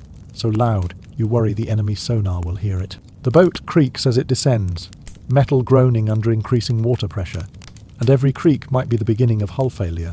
Might be the last sound you hear before water explodes inward and drowns you. The depth gauge reads 150 meters, then 180. Then 200 design limit for Type 7 is 220 meters. That is the depth the boat is certified to handle. Past that is crush depth, the point where water pressure exceeds hull strength and the boat implodes. You are watching the gauge, watching the numbers climb. 210 meters, 220, 230. And the hull is groaning continuously now. Protest sounds, metal being stressed beyond its limits. Then you hear it ping. The sound comes through the hull like someone tapping the outside with a metal rod. Ping, active sonar, the destroyer searching, sending sound pulses through the water, listening for echoes. Ping, each ping makes you flinch, makes your heart stutter. Ping. The interval between pings is eternal, waiting for the next one, wondering if it will be closer or farther. Ping. That one was louder. Ping. Louder still. They're getting closer, narrowing their search, triangulating your position. Ping. So loud now it hurts, resonating through the steel hull, through your bones. They have you. They know exactly where you are. Depth charges are coming. The waiting is the worst part. You know what is coming. You've been through this before on previous patrols. You know the sequence, pings, then splashes as charges hit the water, then the descent, then the explosions. But knowing doesn't help. You are sitting at your station, strapped in, powerless, just waiting for the attack you can't defend against, can't escape, can't do anything about except sit here and hope to survive. Splash, splash, splash. Multiple charges hitting the water above you. The sound is clear through the hull. You can hear them entering the water, hear the pattern. 3 or 4 charges dropped in a bracket pattern, designed to surround your estimated position. They're falling now, sinking toward you, set to detonate at depth. And you are 240 meters down, past crush depth, illegal depth. Depth where the boat might implode even without depth. Charges helping. The explosions come simultaneously, a pattern of 4 charges detonating within seconds of each other. The sound is beyond loud. It is a physical force, a pressure wave that hits the boat and throws everyone against their restraints. The lights go out completely. Total darkness for 2 seconds that feel like an hour. Then emergency lighting flickers back on, dim and red and barely functional. The hull is groaning louder, creaking and popping. Sounds of metal under stress that might be normal or might be the beginning of failure. Water is spraying from somewhere aft. You hear the hiss and men shouting. The boat tilts, list to starboard. Something's wrong with trim, probably a ballast tank damaged. Water flooding in where it shouldn't be. Another pattern of charges falls. This time you see them coming through the hydrophone. Hear the distinctive whistle of depth charges sinking. A falling pitch sound, that means death is descending. The explosions are closer, violent enough to lift the boat and drop it. Violent enough that you are thrown upward against your harness hard enough to bruise ribs. Violent enough that equipment breaks loose and crashes around the compartment. Something breaks in your section. You hear metal tearing, a pipe rupturing, and suddenly you are being sprayed with cold seawater, high-pressure spray, hitting you like needles, soaking you instantly. The water is ice cold, North Atlantic temperature, and you are fumbling for the shut-off valve in the dark, with hands that won't work properly, because fear has locked your muscles. You find the valve, crank it shut, the spray stops but water is pooling on the deck now, several inches deep already, cold around your ankles. Someone's screaming in another compartment, high-pitched, terrified screaming that cuts off abruptly, and you don't know if they're injured, or dead, or just panicking. But the sound makes everything worse. More charges. The attack continues for 30 minutes, 40, an hour. Pattern after pattern of explosions, each one shaking the boat, each one threatening to be the one that breaks the hull. You lose track of time, lose track of how many charges have fallen. You are in a state beyond fear, beyond thought, just existing in the moment, waiting for the next explosion, surviving second by second. The air is going bad.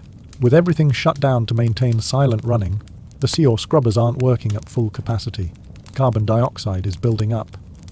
Breathing becomes laboured, each breath feels insufficient. You're gasping but not getting enough oxygen. Your head aches, vision blurs at the edges, thinking becomes difficult. Men are passing out at their stations. You see the man next to you slump forward unconscious, and you slap him awake because you need everyone functional. Can't afford to lose anyone right now. Your mouth is dry despite the humidity.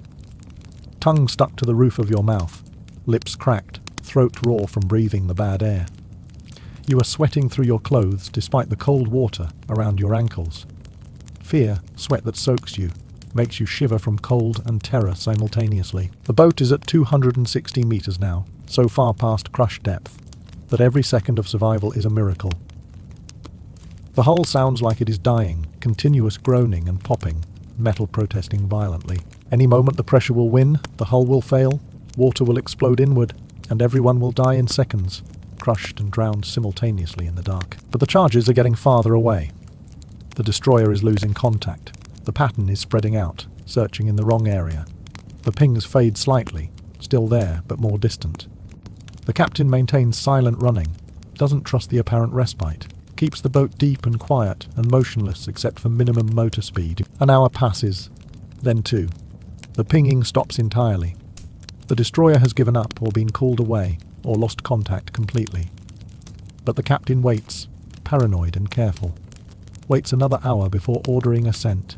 Slow, careful rise toward periscope depth, checking for enemies. The boat rises, trim partially restored though the starboard list remains.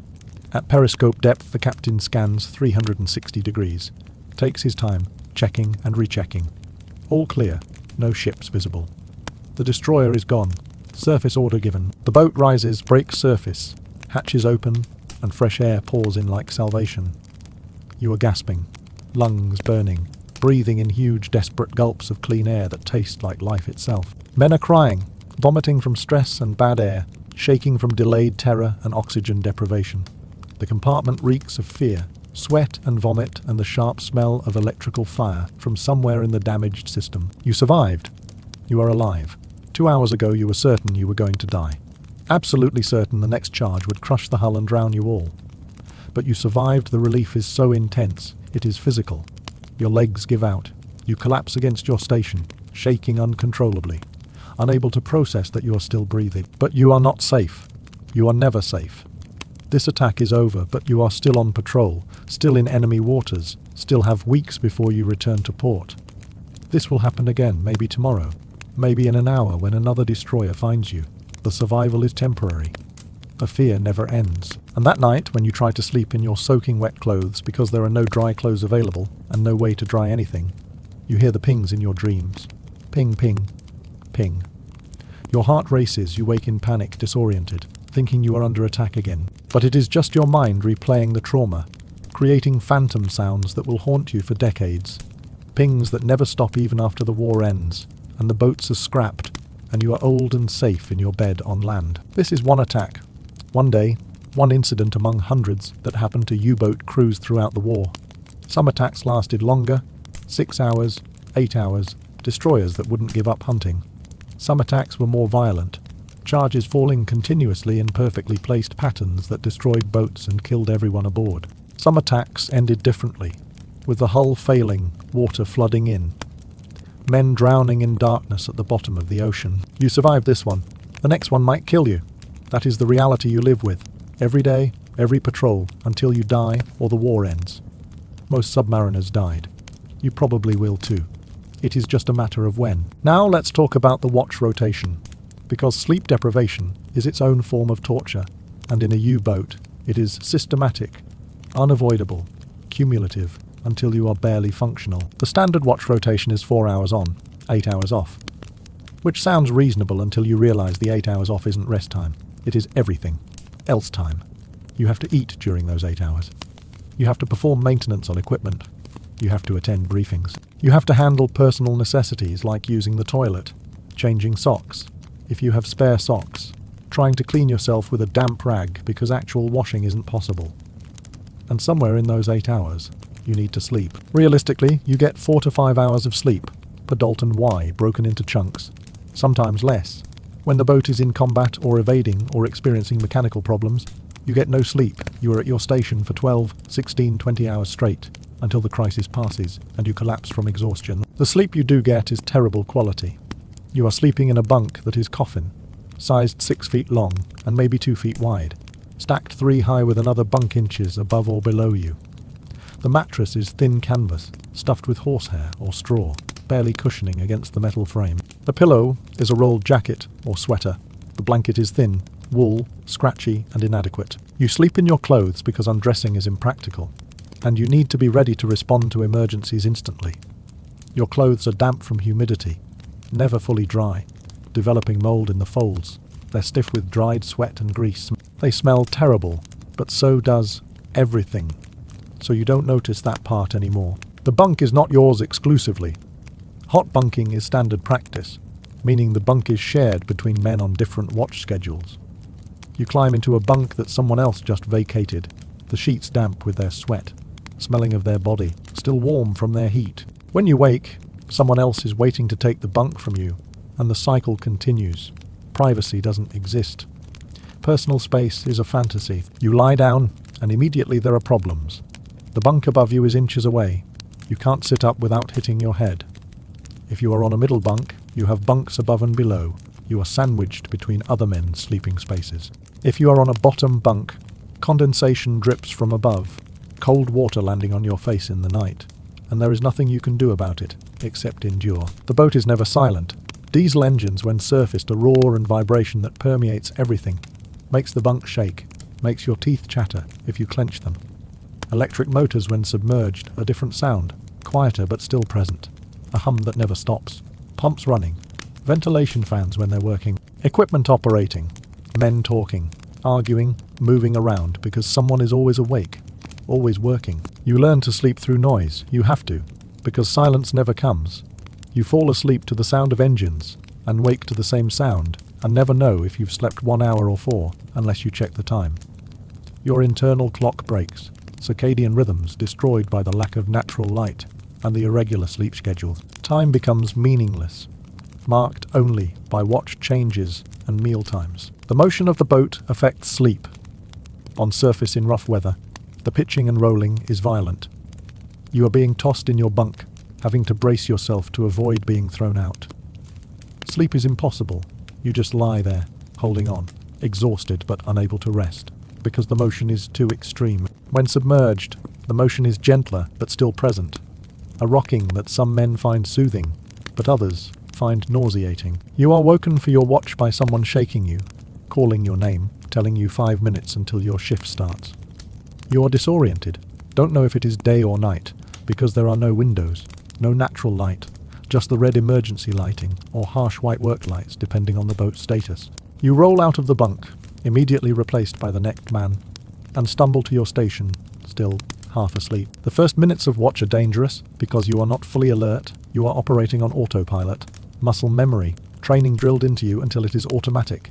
You are checking gauges, monitoring systems, performing tasks you could do in your sleep, which is good because you essentially are doing them in your sleep. Full alertness takes 15-20 minutes, requires coffee if available, requires movement and cold water on your face, and the adrenaline of knowing that one mistake could kill everyone. 4 hours at your station, 4 hours of focused attention on equipment that must function correctly or people die. 4 hours of standing or sitting in cramped, uncomfortable positions because the space wasn't designed for human comfort. 4 hours of breathing bad air and smelling the smell and listening to the boat's sounds and feeling the vibration through the deck plates. If you are in the engine room, the heat is oppressive when the diesels are running, temperatures reaching 120 degrees Fahrenheit or higher, sweat pouring off you, soaking your clothes, dehydrating you faster than you can drink water. The noise is deafening. You wear ear protection, but it is inadequate. Your hearing is being damaged with every watch, permanent hearing loss that you'll carry for life if you survive the war. If you are in the torpedo room, you are surrounded by high explosives, tons of them, weapons that could detonate if damaged or if the boat is hit. You sleep on torpedo racks, eat next to torpedoes, work among weapons that could kill you faster than drowning. The room is cramped, filled with machinery and weapons and men, barely enough space to move without hitting something. If you are in the control room, you are watching depth gauges and trim indicators and listening to reports from other stations, maintaining the boat's attitude and depth, making constant small adjustments to keep the boat level and at the correct depth. The responsibility is enormous. One mistake, and the boat surfaces into enemy fire or dives too deep and crushes. The pressure is mental rather than physical, but it is just as exhausting. If you are on sonar watch, you are listening through headphones for hours, straining to hear the sounds of enemy ships or torpedoes or anything that might indicate danger. The sounds are often ambiguous, might be a ship or might be a whale or might be underwater currents, and you have to interpret them correctly because misidentifying a destroyer as a whale could get everyone killed. The listening is intense, exhausting, gives you headaches that persist even when your watch ends. The watch ends 4 hours complete, and you are relieved by the next crewman.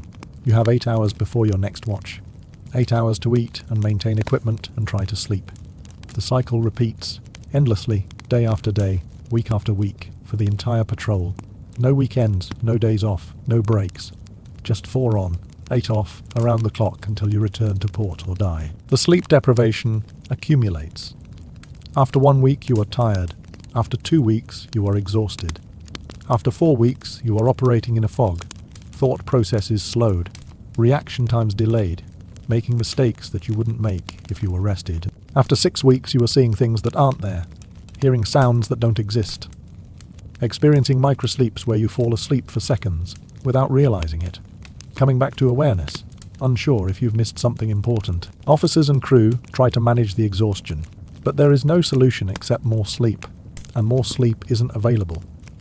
You drink coffee, strong and bitter, made from grounds that have been reused too many times because fresh coffee ran out weeks ago. You drink tea if coffee isn't available. Some men use amphetamines, Benzedrine tablets, that keep you awake and alert, but make your heart race and your hands shake and leave you even more exhausted. when they wear off. You see men fall asleep at their stations, slumping forward, unconscious from exhaustion, despite knowing the danger.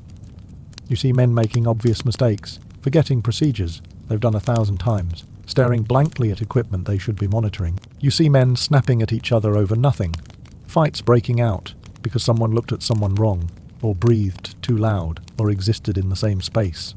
And the real cause is exhaustion and stress and fear combined into explosive irritability. The captain watches for signs of complete breakdown, men who are too exhausted to function safely, and tries to rotate people to less critical duties or give them extra rest if possible.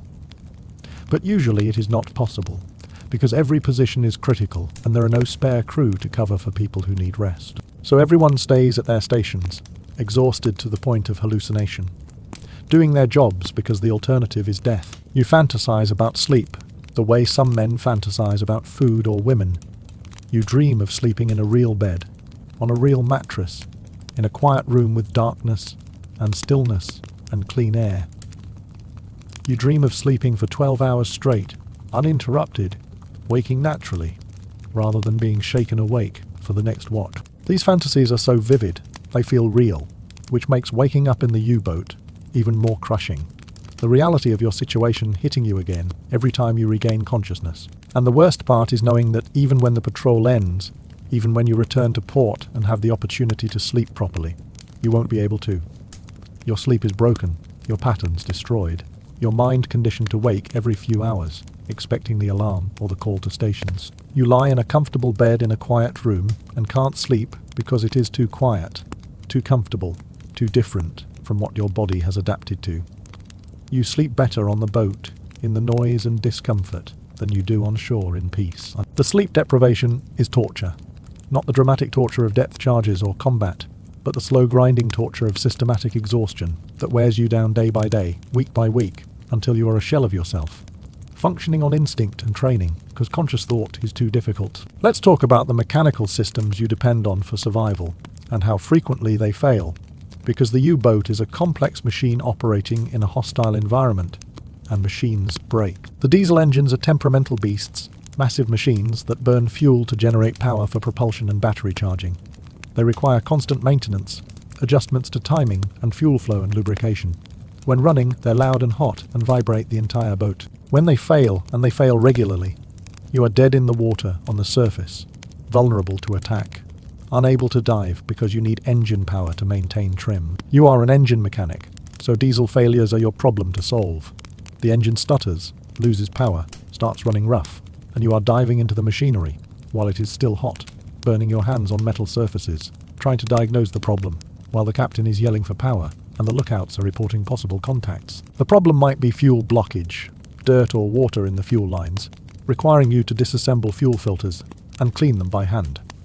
The problem might be injector failure, requiring replacement of parts you might not have in inventory. The problem might be cooling system failure, overheating that will destroy the engine if not fixed immediately. The problem might be electrical, the starter or alternator or wiring, requiring diagnosis and repair of systems that were poorly designed and badly maintained. You fix it somehow, with tools that are inadequate, and parts that are barely functional, and hands that are burned and bleeding and shaking from fatigue. You fix it because not fixing it means the boat can't dive, can't escape, sits on the surface waiting for aircraft to bomb it or destroyers to depth charge it. You fix it because everyone's life depends on it, and failure is not acceptable, even when you are exhausted and injured, and the problem is almost impossible to solve. The electric motors are more reliable than the diesels, but they fail too. Electrical shorts from humidity, insulation breaking down, wiring corroding, connections coming loose. The motors overheat from overuse, bearings seize, commutators burn. When an electric motor fails while submerged, you have no propulsion. You are drifting, can't maintain depth or heading, and you are trying to repair electrical systems while submerged, working by flashlight, hoping the repair works before the boat drifts into danger. The batteries are essential for underwater operation, storing power from the diesels and releasing it to run the electric motors and all boat systems when submerged. The batteries are also incredibly dangerous, filled with acid that can burn you, producing hydrogen gas that is explosive in concentration, requiring constant monitoring and maintenance. Battery failures mean you can't stay submerged, have to surface to run diesels, which exposes you to air attack during daylight. Battery damage from depth charges, plates cracked. Acid leaking, cells shorting, means reduced capacity, less time underwater, more vulnerability. Hydrogen build-up from overcharging or damage means explosion risk. Men stationed near batteries watching for gas concentration, ready to ventilate if levels get dangerous. You are monitoring battery voltage and current and temperature, watching gauges constantly. And when something goes wrong, you are putting on protective gear and entering the battery compartment. Breathing protection because the air is toxic. Gloves because the acid burns. Tools that are non-sparking because any spark could ignite hydrogen and blow the boat apart. The ballast system controls the boat's buoyancy. Tanks that fill with seawater to submerge and blow with compressed air to surface. The system is complex. Multiple tanks, multiple valves, all of which must work correctly, or the boat can't dive or can't surface or can't maintain depth. Valve failures are common. Seals degrading from seawater corrosion, stems bending from water pressure, actuators breaking from repeated use. A stuck valve means a tank that won't fill or won't empty, means the boat lists to one side, or the trim is wrong, or you can't achieve neutral buoyancy. You are trying to repair valves while water is flooding in, or while the boat is under attack, or while already submerged at depth, where accessing the valves is almost impossible. Pump failures mean you can't move water, can't adjust trim, can't compensate for weight changes as torpedoes are fired or supplies are consumed. The pumps are mechanical and electrical and hydraulic, all prone to failure, all requiring different expertise to repair. When a pump fails at a critical moment during emergency dive or evasive maneuvers, you are improvising repairs with whatever materials are available, knowing that failure means losing depth control and possibly sinking or surfacing into enemy fire. The air systems provide breathing air, pressurized torpedoes for firing, blow ballast tanks for surfacing. The compressors that generate high-pressure air are loud and failure prone, pistons wearing out, valves leaking, motors burning out. When the air system fails, you have limited air supply from storage tanks, limited ability to fire torpedoes, limited ability to surface if submerged. You are rebuilding compressors at sea, disassembling them in cramped spaces, cleaning parts, replacing seals, reassembling everything, and hoping it works because testing isn't always possible, and failure could be catastrophic. The work is precise, requires clean conditions that don't exist in a U-boat, requires patience that you don't have when the captain is demanding the system be fixed immediately. The periscope is the captain's eyes when submerged, and periscope failures are disaster. Hydraulic leaks, the periscope won't raise or lower. Optical damage, the view is blurred or blocked. Seal failures, water leaks into the boat through the periscope housing. The periscope is complex and delicate and subjected to extreme conditions, and when it fails the boat is essentially blind, unable to attack, unable to navigate safely. The rudder and dive planes control the boat's heading and depth, and their failures mean loss of control. Hydraulic failures, mechanical jamming, structural damage from depth charges or collisions. When you've lost rudder control, you can't steer. You are at the mercy of currents, unable to maintain course or evade attacks. When you've lost dive plane control, you can't maintain depth.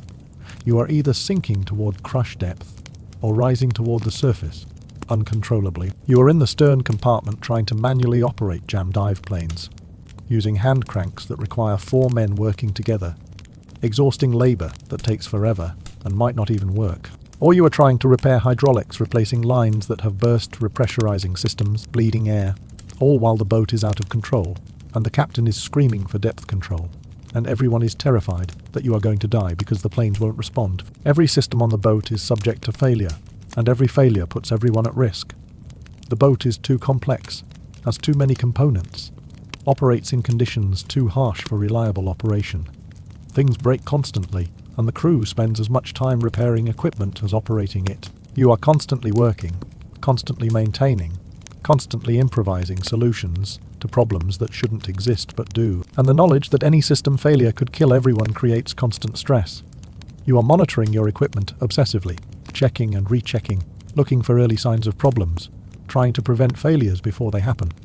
But prevention is impossible when parts are worn and materials are degraded, and the entire boat is being stressed beyond design limits. Things break, and you fix them, and they break again, and you fix them again, and eventually you die or the war ends.